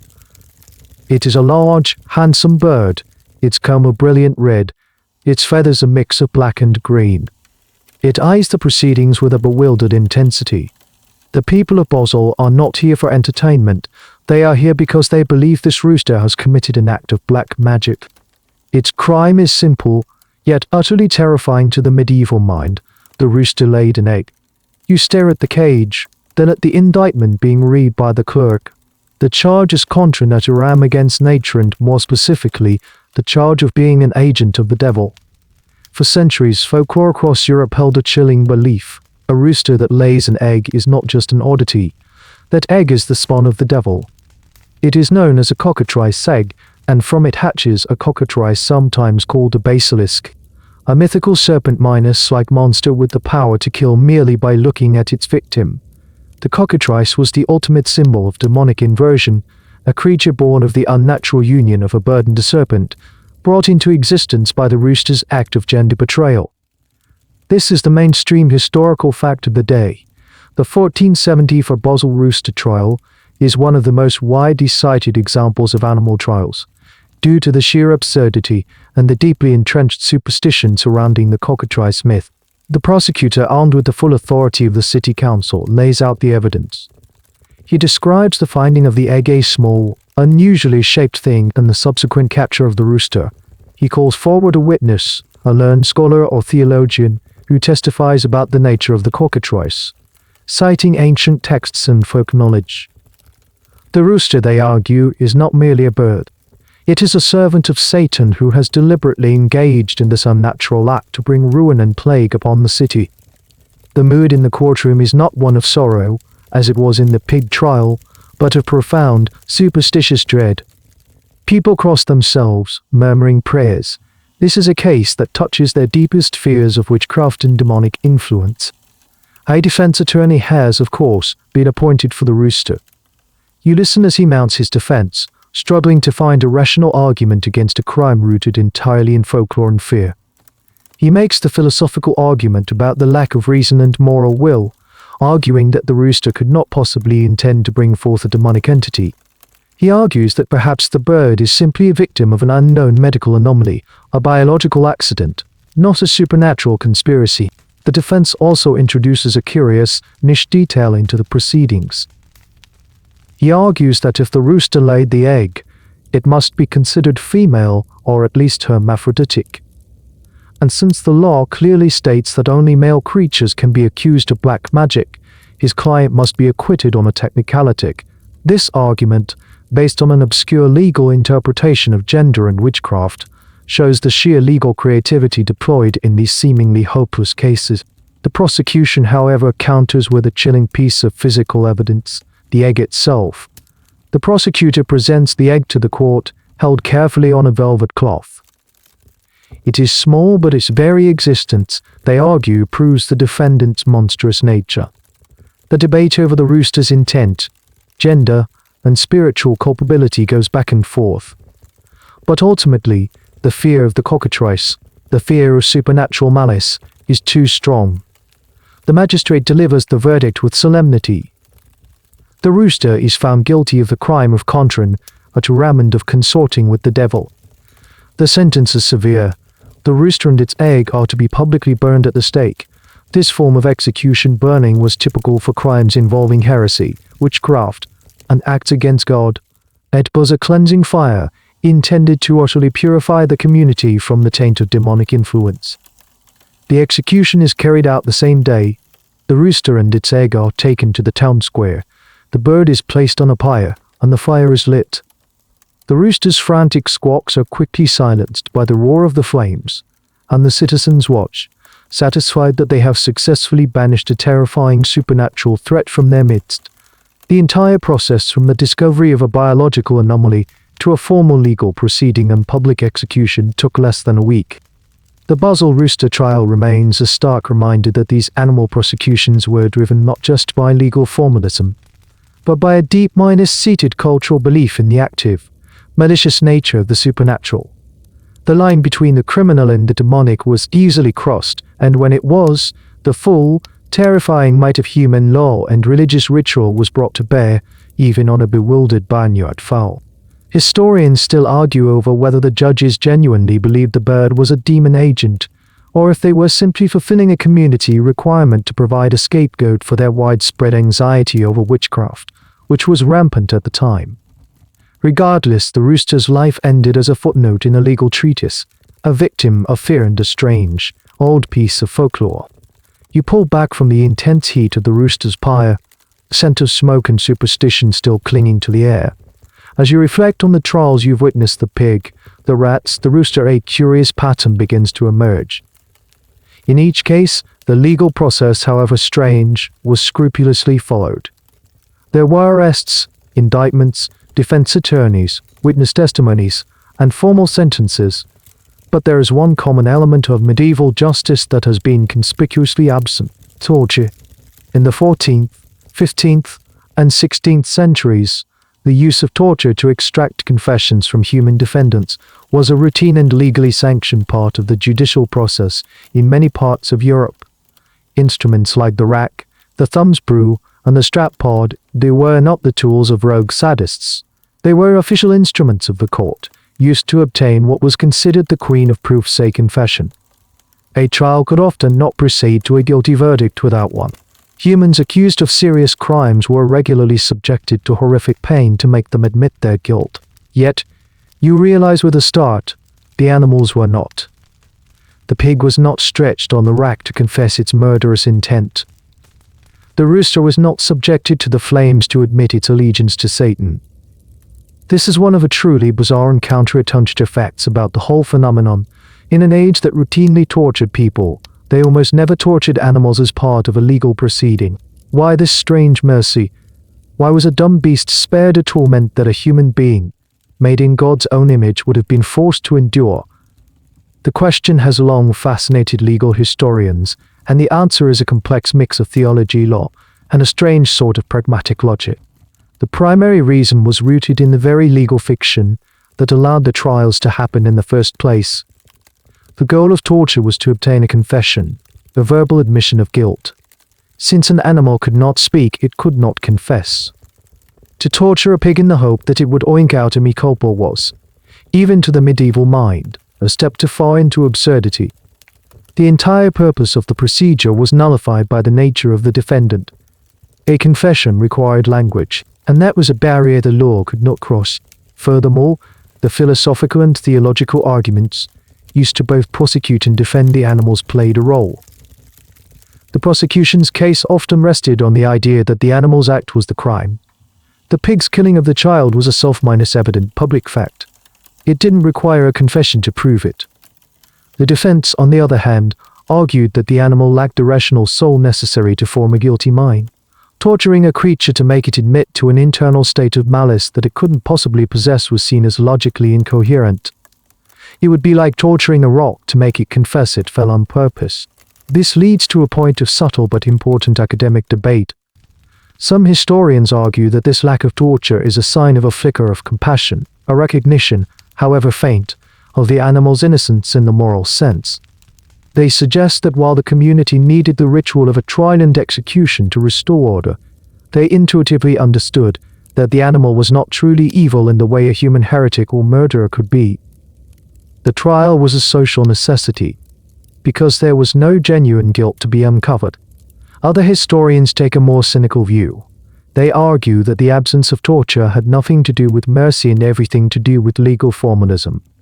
The law had rules. The rules for obtaining a confession required a verbal response. Since no verbal response, the rules simply didn't apply. It wasn't a moral decision, it was a procedural one. The system, in its rigid box-sticking logic, simply skipped that step because the necessary conditions weren't met. You can see this strange mercy in practice. The pig was taken from the scene of the crime and placed directly in its cell. It was fed and watered until the day of its trial. Its guilt was determined by the testimony of human witnesses and the physical evidence, not by a confession forced from its own body. This stands in stark contrast to the fate of a human accused of a similar crime, whose journey to the gallows would almost certainly have included a stop in the torture chamber. This legal kindness creates a strange and unsettling paradox. The system was humane enough to spare an animal the agonies of the rack, yet rigid enough to sentence that same animal to a formal, public execution, complete with human clothes. It recognized the animal's inability to speak, yet simultaneously granted it the legal standing to be a defendant. The animal occupied a unique and contradictory space in the medieval legal world. It was both than human, lacking a soul, reason, and a voice, and in some ways, treated more than human, or at least, more than the average human criminal. It was granted a lawyer by default, something not always available to pre-human defendants, and it was spared the horrors of judicial torture. This peculiar legal niche, this strange set of protections embedded within a system designed for its condemnation, is one of the most compelling and thought-provoking aspects of the entire history of animal trials. It reveals a worldview struggling to reconcile its own deep-seated fears, its rigid legal codes, and its complex theological understanding of the place of every creature in God's vast and often terrifying creation. You've seen animals in the defendant's dock, their grunts, squeals, and chirps interpreted as either defiant silence or evidence of a brutish nature. But the medieval courtroom had another, even stranger, role for animals to play.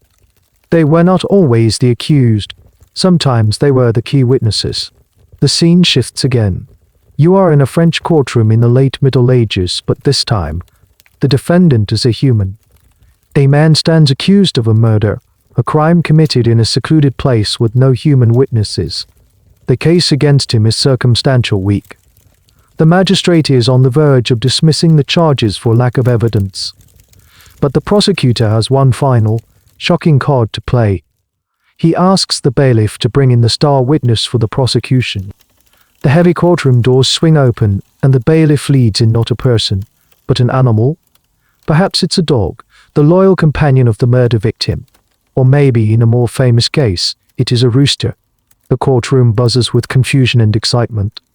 The defense attorney immediately objects. How can a dumb animal give testimony? It cannot be sworn in. It cannot be cross-examined. The idea is a legal absurdity. That the prosecutor, drawing on a deep well of folklore and a specific legal tradition, argues his point. He contends that while the animal cannot speak, God can grant it the ability to signal the truth. He is asking the court to participate in a form of trial by ordeal, a judicial appeal to divine intervention, with the animal acting as God's chosen instrument. This practice, though far rarer than animal prosecutions, is a documented part of the medieval legal landscape. The most famous case, which became a celebrated legend, is the Dog of Montargis. The story, set in the 14th century, tells of a French courtier who was murdered, his body hidden in a forest. The only witness was his dog. The dog showed such persistent aggression towards one particular courtier, a man named Macaire, that King Charles V ordered a trial by combat between Macaire and the dog. The man was armed with a club, the dog with its teeth. The dog, against all odds, won the fight, pinning Macaire to the ground and forcing a confession. Macaire was subsequently hanged, and the dog was celebrated as a hero, an agent of divine justice. While the details of that story have been embellished over time, the core idea that an animal could act as a divine accuser was taken seriously. This belief stemmed from a worldview where the hand of God was seen everywhere. If God could part the Red Sea or speak from a burning bush, he could certainly reveal a murderer through the barking of a dog. Back in the courtroom, the magistrate, swayed by the prosecutor's pious arguments or perhaps by public pressure, agrees to allow the procedure. The rooster is brought to the front of the court. Two small piles of grain are placed on the floor. One pile is placed directly in front of the defendant. The other is placed a few feet away. The procedure is simple. The rooster will be released. If it pecks from the neutral pile of grain, it is a meaningless act. But if it pecks from the pile at the defendant's feet, it is a sign from God, an accusation as clear as a human pointing a finger. The entire court holds its breath. A bailiff opens the cage. The rooster struts out, blinking in the light.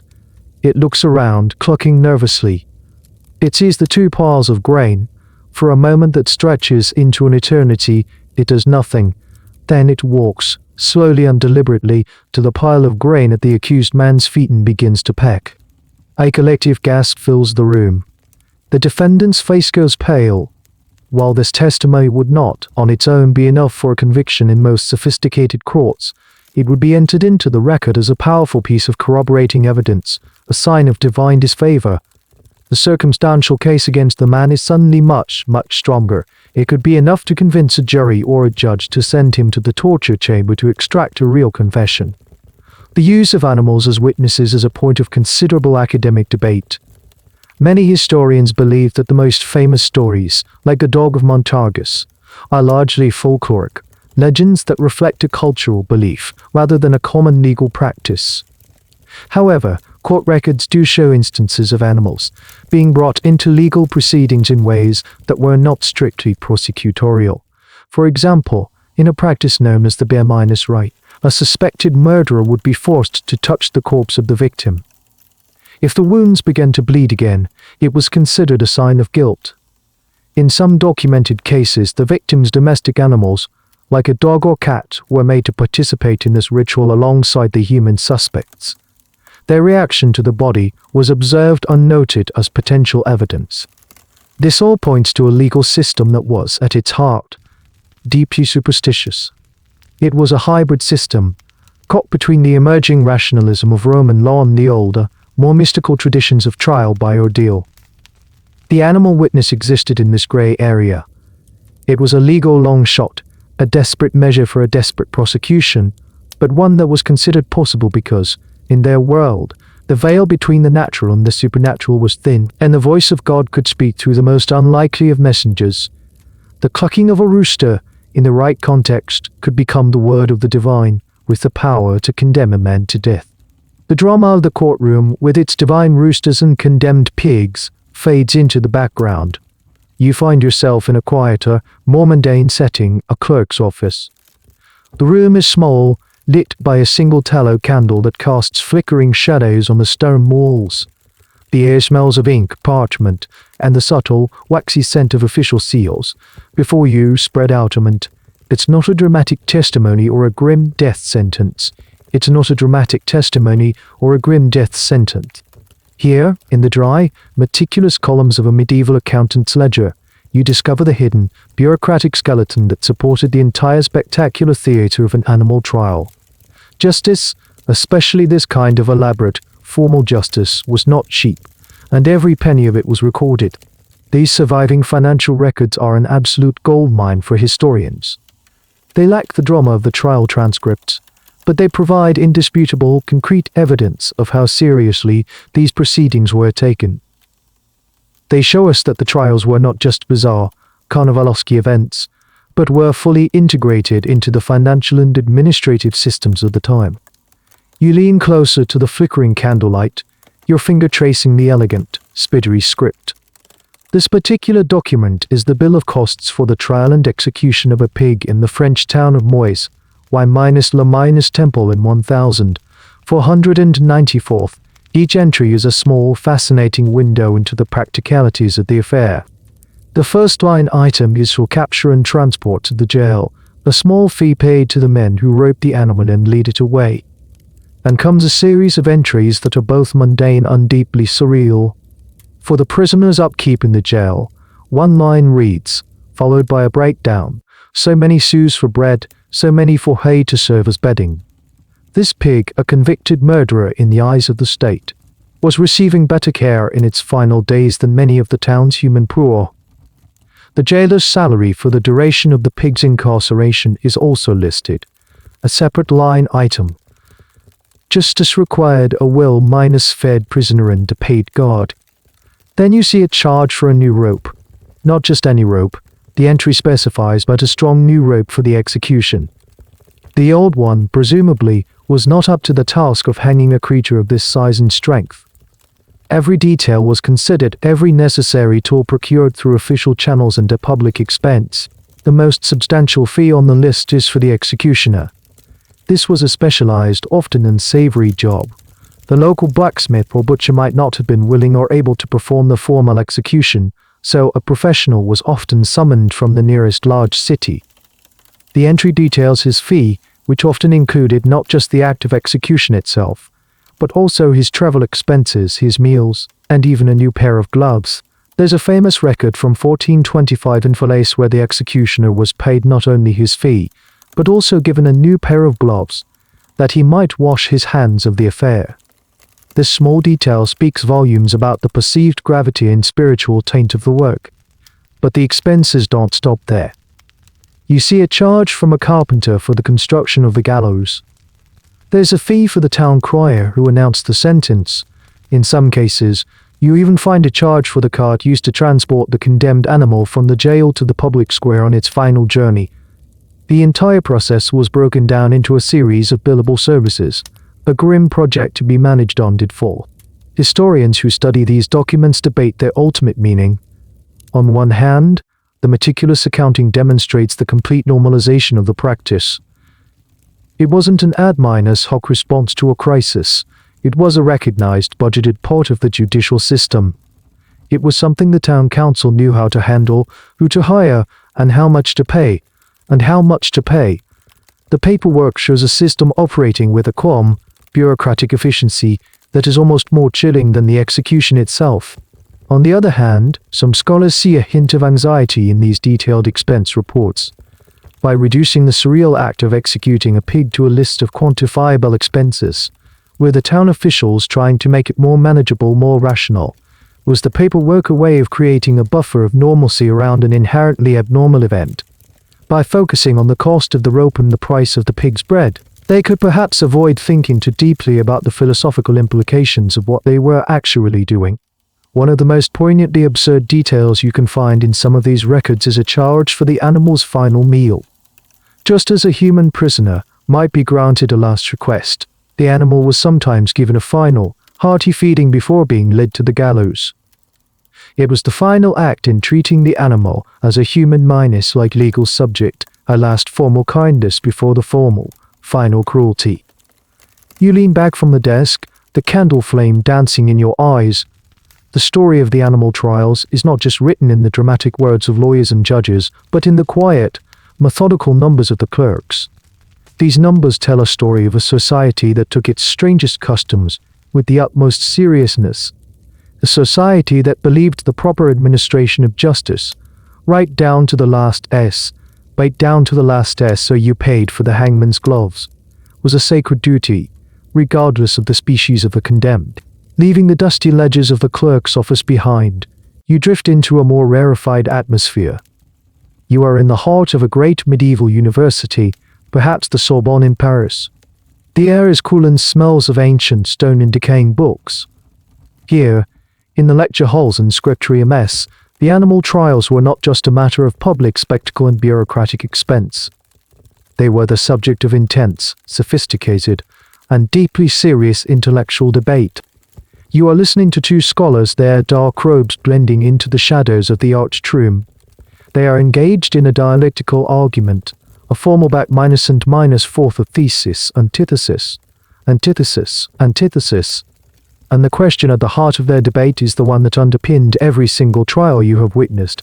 Can a beast truly sin? To the modern mind, the question itself seems absurd.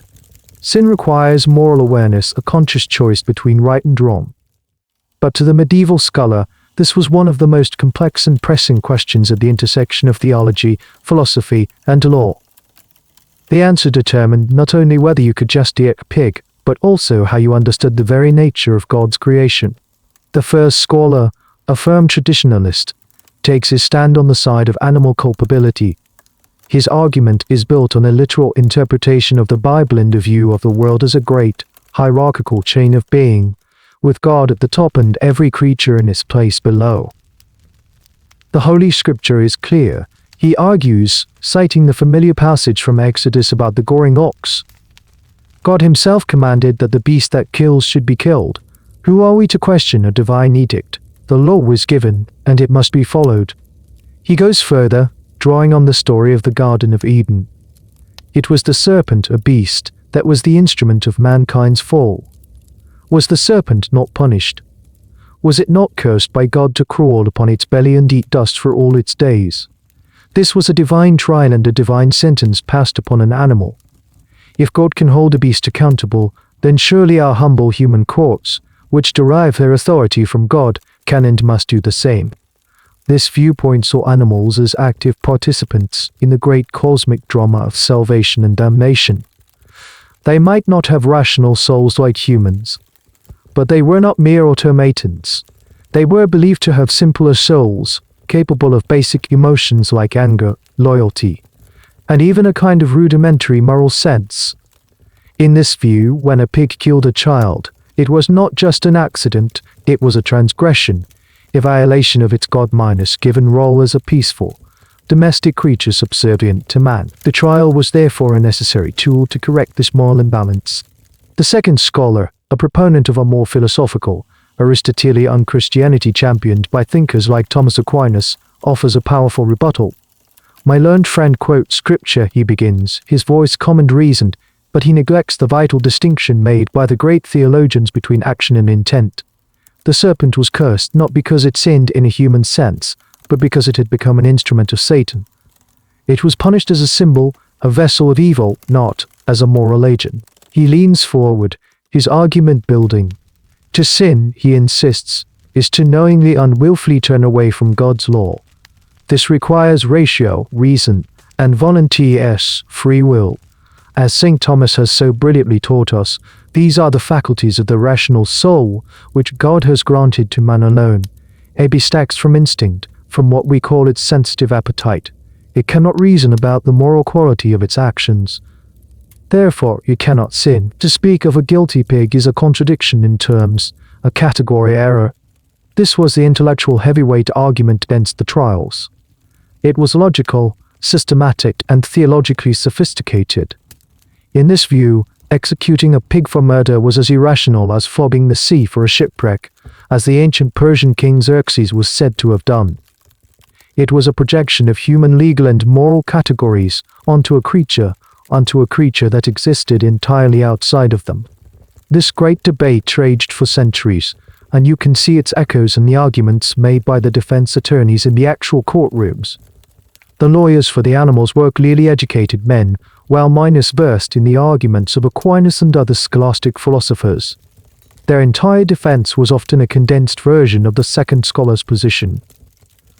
And yet, the trials continued. Why? This is a question that still puzzles historians. Why did the popular, literalist interpretation of the Bible so often triumph over the more nuanced, philosophical theology of the universities? The answer probably lies in the vast gap between the intellectual elite and the general populace. For the villagers who had just lost a child, the fine distinctions of scholastic philosophy offered little comfort. They needed a concrete response to a concrete horror.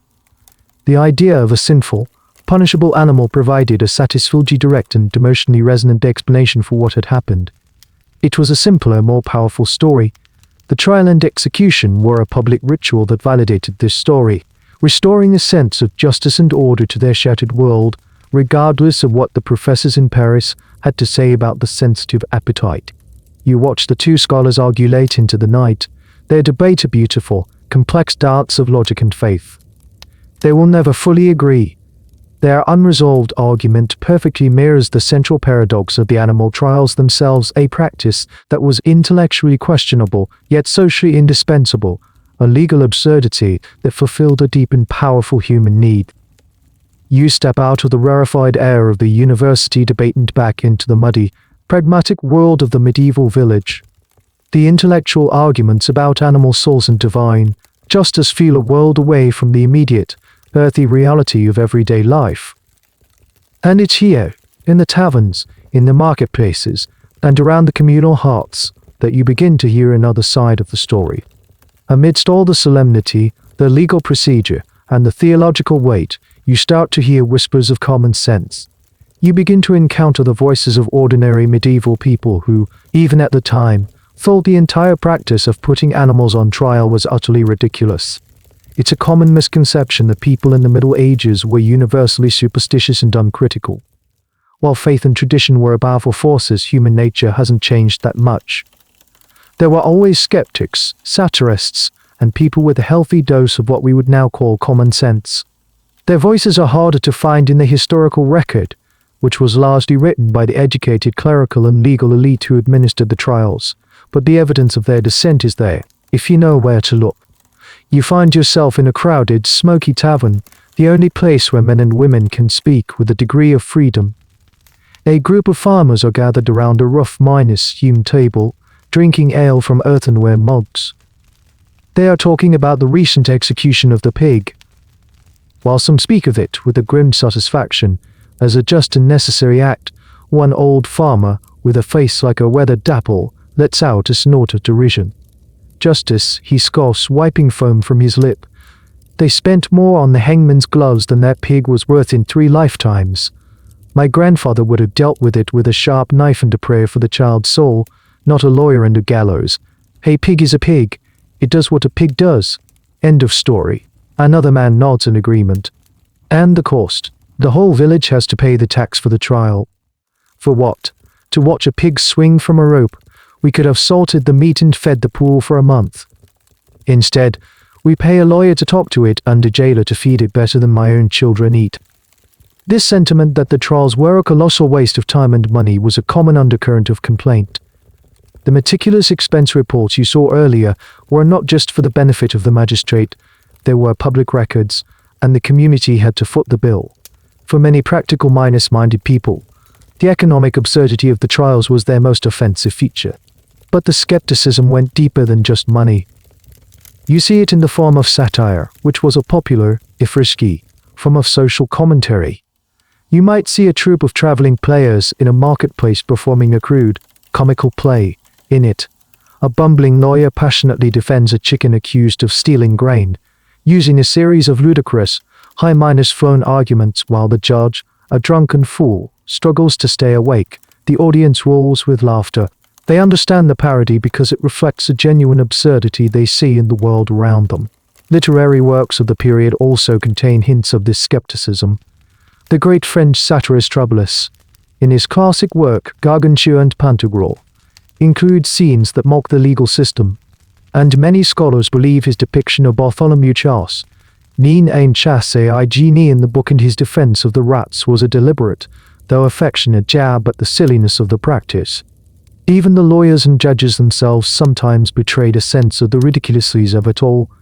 The jurist Thomas More, writing in the early 16th century, described a case where a group of mice were tried by an ecclesiastical court. The court, in its wisdom, decided not to excommunicate them, but to grant them a plot of land far away where they could live in peace, on the condition that they leave the village. More presents the story as a clever and just solution, but it's hard not to detect a twinkle of satire in his eye. He seems to be saying, "Look at this clever, humane, and utterly mad thing we do." This is a point historians are always careful to make. We should not assume universal belief. For every person who saw the hand of God in the hanging of a pig, there was likely another who saw a foolish waste of a good meal. For every person who believed the rats of autumn were agents of Satan, there was another who thought Chasney's legal maneuvers were a hilarious joke at the expense of a pompous court. The official records, by their very nature, preserve the official view. They record the solemnity in the legal formalities. But the whispers in the tavern, the laughter at the satirical play, and the subtle wit in the writings of men like More tell a different story. They reveal a medieval world that was more complex, more diverse in its thinking, and more capable of self-criticism than it is often given credit for. The animal trials persisted not because every single person believed in them, but because the formal structures of power, the church and the state, insisted upon them. And the majority of people, even if they had their private doubts, went along with the public ritual because it was the only system they had. The old farmer in the tavern might grumble into his ale, but the next morning, he would still show up to watch the execution, a reluctant participant in a tradition he both relied upon and privately mocked. The laughter from the tavern and the sharp critiques of the satirists fade, but the trials themselves continue for centuries. If so many people, from pragmatic farmers to elite scholars, harbor doubts about the practice, why did it persist for so long? What deep, fundamental need did it fulfill? As you pull back from the specific details of the courtrooms and alleyways, a larger picture begins to form. You start to see the animal trials, not as a legal or theological anomaly, but as a vital social mechanism, a desperate attempt to impose order on an overwhelmingly chaotic world. Imagine for a moment what it was like to live in medieval Europe. Your world is fragile, precarious, and filled with terrors you cannot explain or control. The Black Death can sweep through your village and wipe out half the population in a matter of months. A single bad harvest can lead to a winter of starvation. Your child can be destroyed by a fire, and your lands can be ravaged by war. The line between survival and disaster is razor-thin. In this world, randomness is the ultimate horror. The idea that tragedy can strike without reason, without a cause, is unbearable.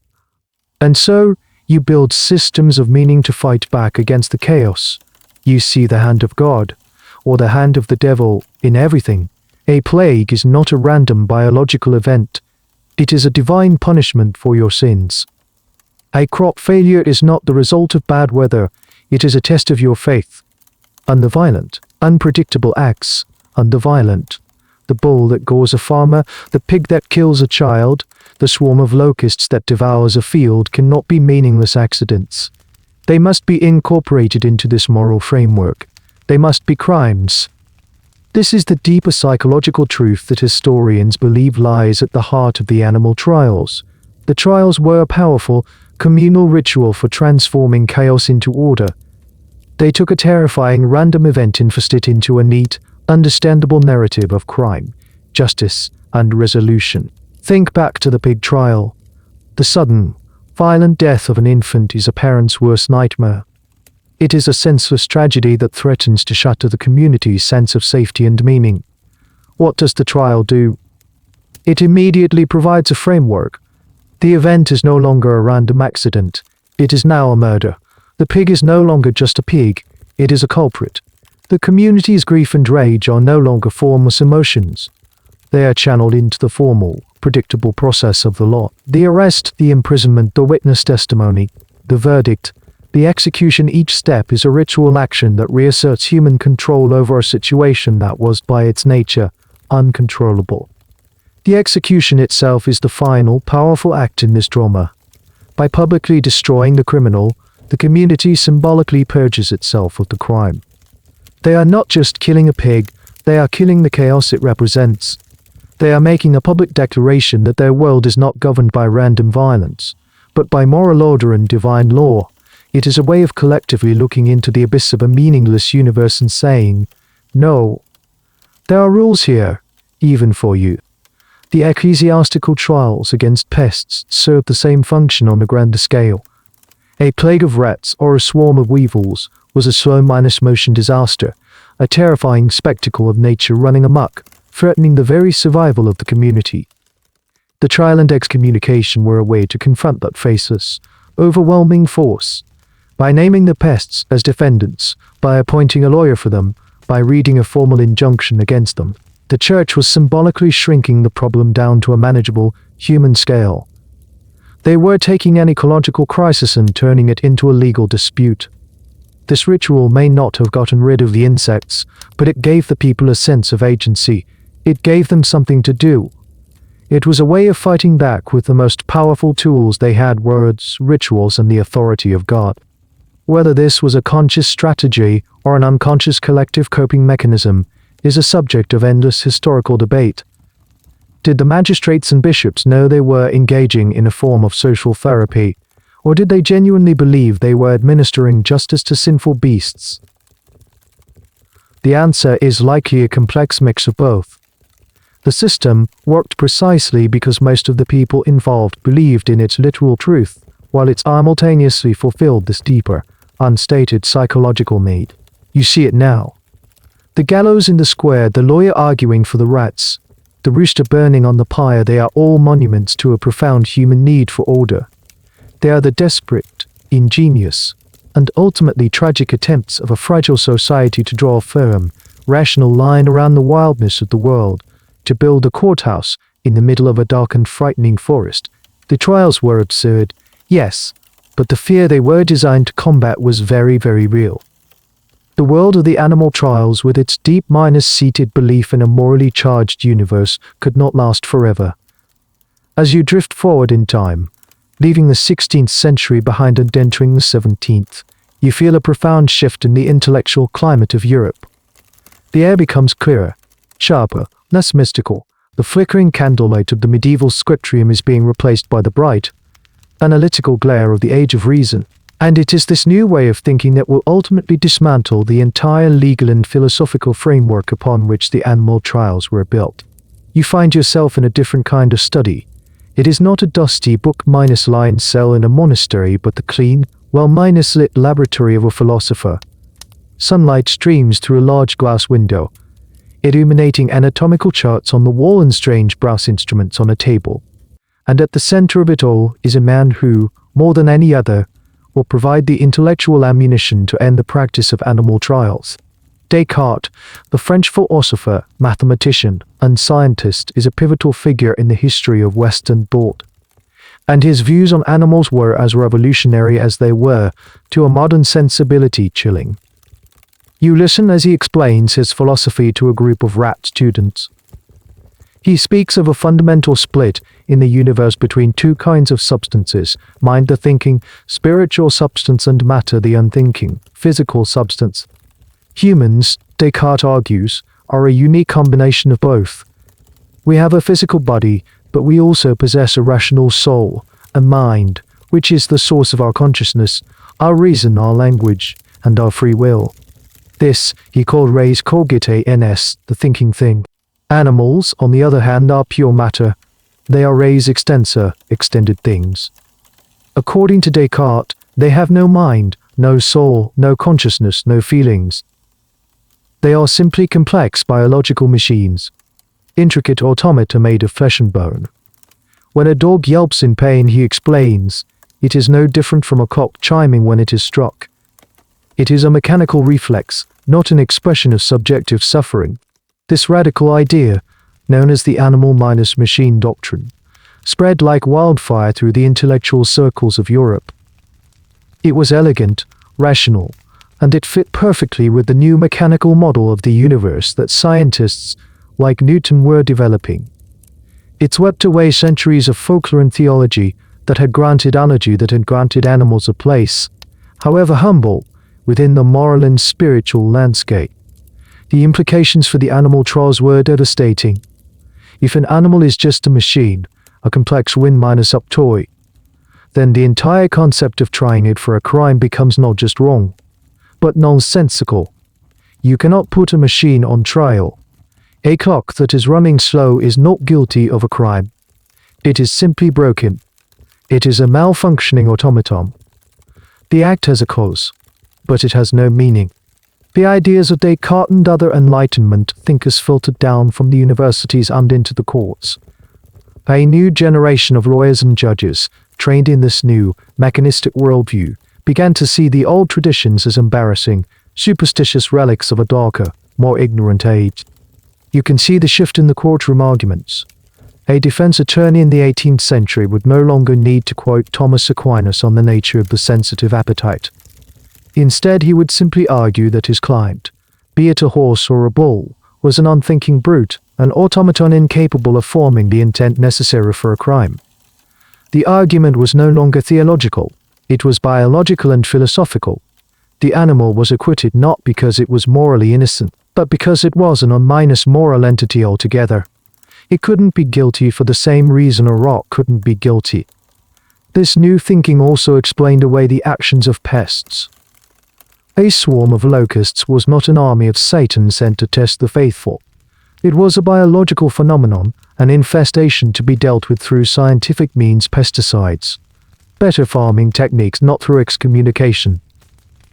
The church courts, which had once been a powerful tool for managing communal anxiety, increasingly came to be seen as ineffectual and superstitious. Their authority in the natural world began to crumble. But this intellectual shift came at a cost. While it put an end to the absurdity of animal executions, it also stripped animals of any semblance of interior life or moral status. The medieval view, for all its strangeness, had at least granted the animal a form of personhood, a soul however simple, and a place within a shared moral universe. The Cartesian view, in its clean, rational sweep, reduced them to mere objects. This is a point of debate that continues to this day. Was the medieval peasant who believed his pig had a soul that could be judged by God more or less humane than the Enlightenment scientist who believed the same pig was a machine that couldn't feel pain?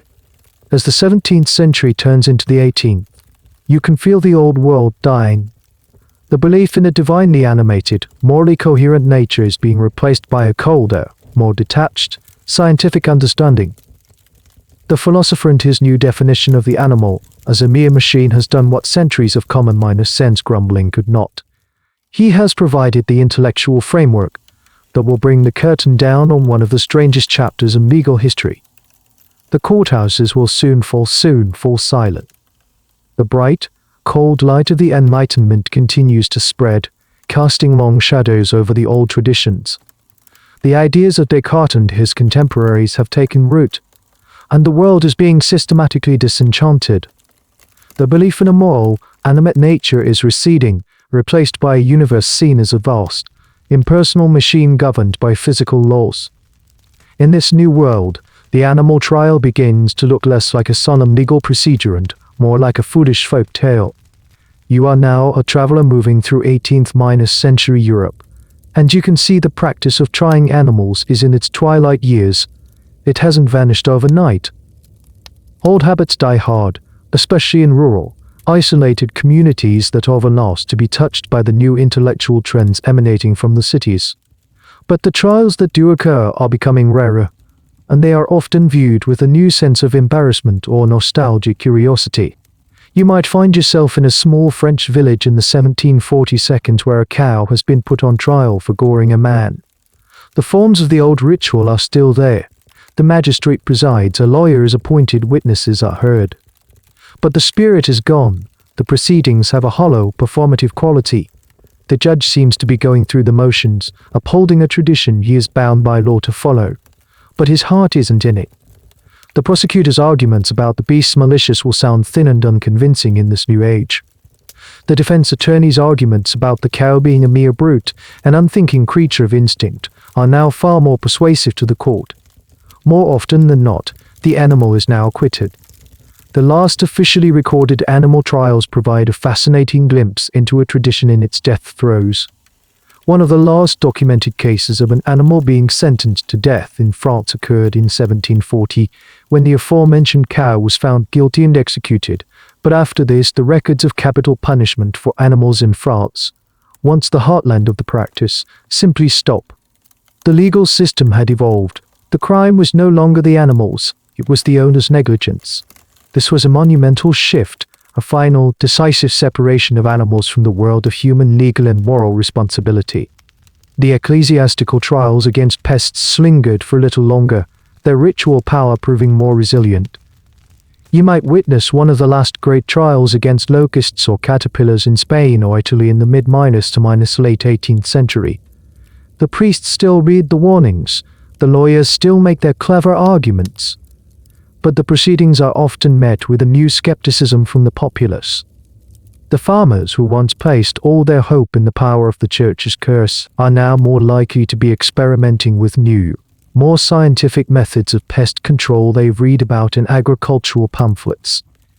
The excommunication ceremony is becoming more of a last resort, a what have we got to lose measure, rather than the primary and most trusted line of defense. One of the very last documented ecclesiastical trials is a famous case against a plague of winged insects in Brazil in 1713, and another against locusts in Croatia as late as 1864, though by this point, the practice was seen as a bizarre, anachronistic outlier.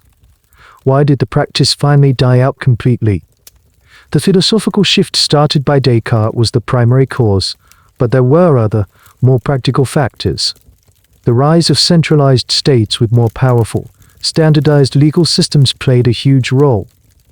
Local, customary law, where many of the old traditions were enshrined, was being replaced by national legal codes, like the Napoleonic Code in France. These new codes were Retimilis spirit of the Enlightenment and simply had no place for the concept of an animal defendant. The legal category for criminal beast was erased from the books. Furthermore, a growing, though still limited, sense of humanitarianism was taking hold. The 18th and 19th centuries saw the beginnings of the first animal welfare movements. Thinkers began to argue not that animals had souls, but that they had the capacity imposed a moral duty on humans to treat them with a degree of kindness. The idea of publicly hanging a pig in a man's waistcoat, once a solemn act of justice, now seemed like a barbaric and cruel spectacle. Historians still debate the precise timeline and causes of the decline in different parts of Europe. It was not a single event, but a slow, uneven process of fading away. The belief that sustained the trials withered first in the minds of the legal and intellectual elite, and then more slowly among the general population, until all that was left was an empty ritual, a strange story for grandparents to tell their grandchildren. You stand now in a silent, abandoned 18th-century courthouse. The defendant's dock, once occupied by a bewildered pig, is empty.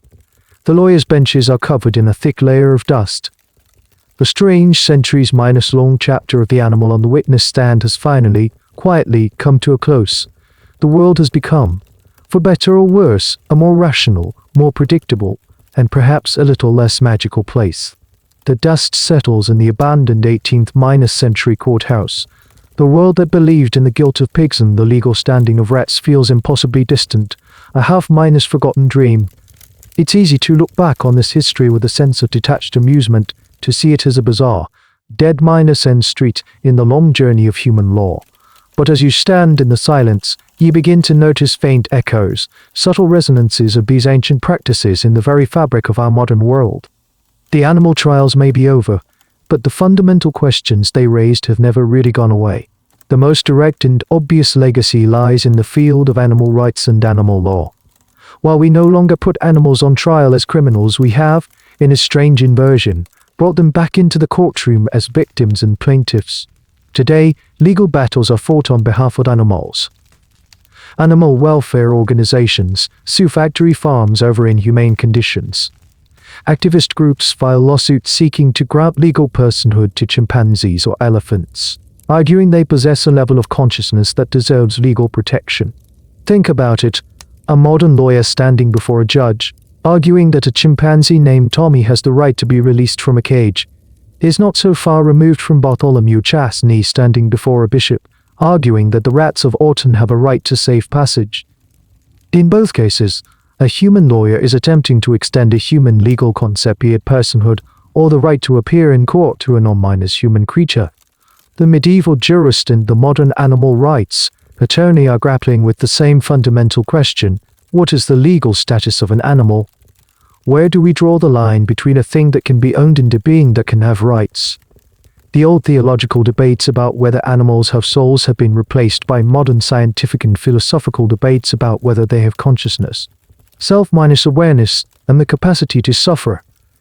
A neuroscientist presenting brain scans that show emotional activity in a dog is, in a way, the modern equivalent of the medieval scholar citing scripture to argue for the existence of an animal's sensitive appetite. But the core inquiry remains the same. You can also see the echoes in less obvious places. Consider the modern legal battles over pet custody in divorce cases. For centuries, the law treated a dog or a cat as simple property, a piece of chattel to be divided up like the furniture. But today, courts are increasingly willing to consider the best interests of the animal. They will hear testimony about which owner the dog is more bonded to, which home has a better yard, who is better able to provide for the animal's well-being. The court is implicitly acknowledging that the animal has its own interests, its own emotional life, its own perspective that deserves legal consideration. It is a faint, but clear echo of the medieval court that was willing to consider the demeanor of a pig in its jail cell. Even the darker side of the animal trials has its modern reflection. The medieval impulse to find an unminus human scapegoat for a human tragedy has not vanished. Think of the media frenzy that often erupts after a shark attack or a bear mauling. There is an immediate public outcry, a demand that the specific animal responsible be hunted down and killed. The animal is often given a monstrous persona: the rogue shark, the killer bear. This response is not just about public safety. It is a deeply ingrained psychological need to impose a narrative of crime and punishment on a random act of nature, to find a single, evil culprit for our fear and grief. It is the modern, secular version of the pig trial, a ritual that provides a sense of order and closure in the face of chaos. Whether these parallels are direct historical legacies or simply examples of the human mind returning to the same fundamental problems and patterns across different eras, is a point of ongoing academic discussion. It is difficult to draw a straight, unbroken line from the court of 14th-century Falaise to a 21st-century animal rights lawsuit. But the resonances are too strong to ignore. The medieval world placed the animal in the defendant's box. Our modern world has moved it to the plaintiff's box, or sometimes the victim's. But in both cases, we are using the courtroom as a stage to work out our complex, contradictory, and ever-evolving relationship with the non-human world. The questions have not changed. What do we owe them? What do they owe us? And who gets to speak for them? The trials of the past, in all their absurdity, are a powerful reminder that these have never been simple questions to answer. And so we find ourselves back where we started. You are standing in the muddy central square of that medieval village. The gallows, once stark and imposing, is long gone, its timbers rotted away or repurposed into a fence post or a roof beam. The jailhouse is now a crumbling ruin covered in ivy. The courthouse is likely a private home, its solemn history forgotten, its rooms filled with the sounds of cooking and laughter. The ghosts of the past are silent. You look towards the spot where the pigsty once stood. You can almost unwall the mud, the straw. You can almost feel the heavy, expectant silence of the crowd that gathered here so long ago. You think of the pig plucked from its mundane existence and thrust into the center of a human drama it could never comprehend. You think of its journey from village scavenger to suspect, from prisoner to defendant, from convicted felon to a grim spectacle swaying in the noon light. You think of the lawyers, both the earnest and the clever, of Bartholomew Chasney weaving his brilliant, paradoxical legal arguments to save a horde of rats, a performance of pure intellect in a world governed by faith. You think of the anonymous young jurist arguing Aquinas in a rural court, trying to save his Porcini client with a shield of pure philosophy. You remember the vast, silent armies of the accused, the weevils in the vineyard, the caterpillars in the fields, the locusts, the eels, the dolphins. You see the priest standing in the sun, reading curses to the unhearing insects, performing a ritual of immense power and perhaps of immense futility. You see the rooster on the par and bosel, a victim not of its actions, but of a terrifying piece of folklore, its unnatural egg a symbol for all the unnatural fears of the age.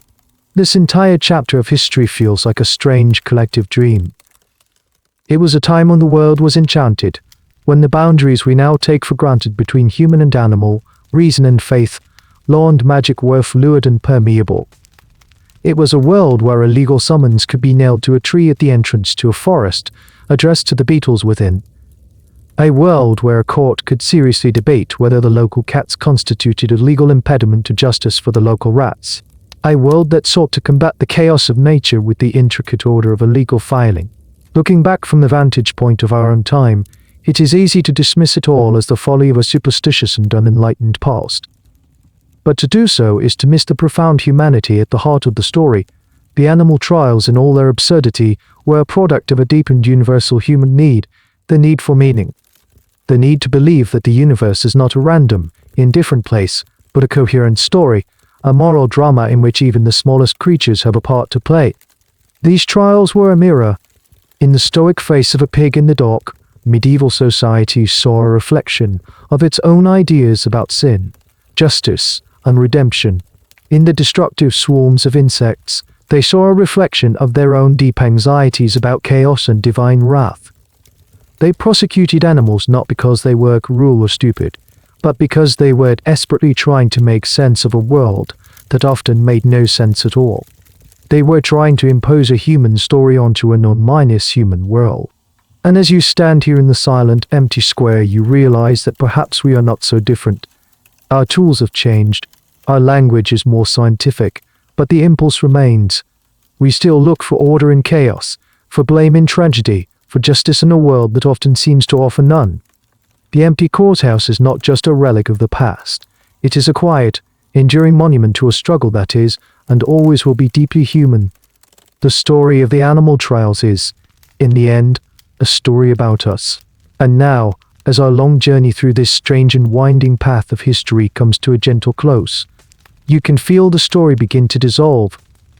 The sharp edges of the courtroom, the faces in the crowd, the voice of the lawyers, they all soften and blur, like watercolors in the rain. The details no longer matter. The need to follow the thread of the narrative is gone. All that is left is a gentle sense of wonder, a quiet echo of a time so different from our own. You can let these last few words drift over you, not as information to be held, but as a softened final melody at the end of a long song. The journey is over, and you have arrived at a place of deep and profound quiet. You can feel a pleasant heaviness in your limbs, a comfortable warmth spreading through you. The silence that surrounds you now is not the tense, watchful silence of the medieval village, but a safe and welcoming silence. The silence of your own peaceful space, at the edge of a deep and restful sleep. Your own breathing is now the only story that needs to be told, a slow and steady rhythm, pulling you gently down into the soft darkness of slumber. The final word has been whispered. If your mind is still gently stirring, you're welcome to drift into another of my stories. If not, I wish you a deep and peaceful slumber. Good night.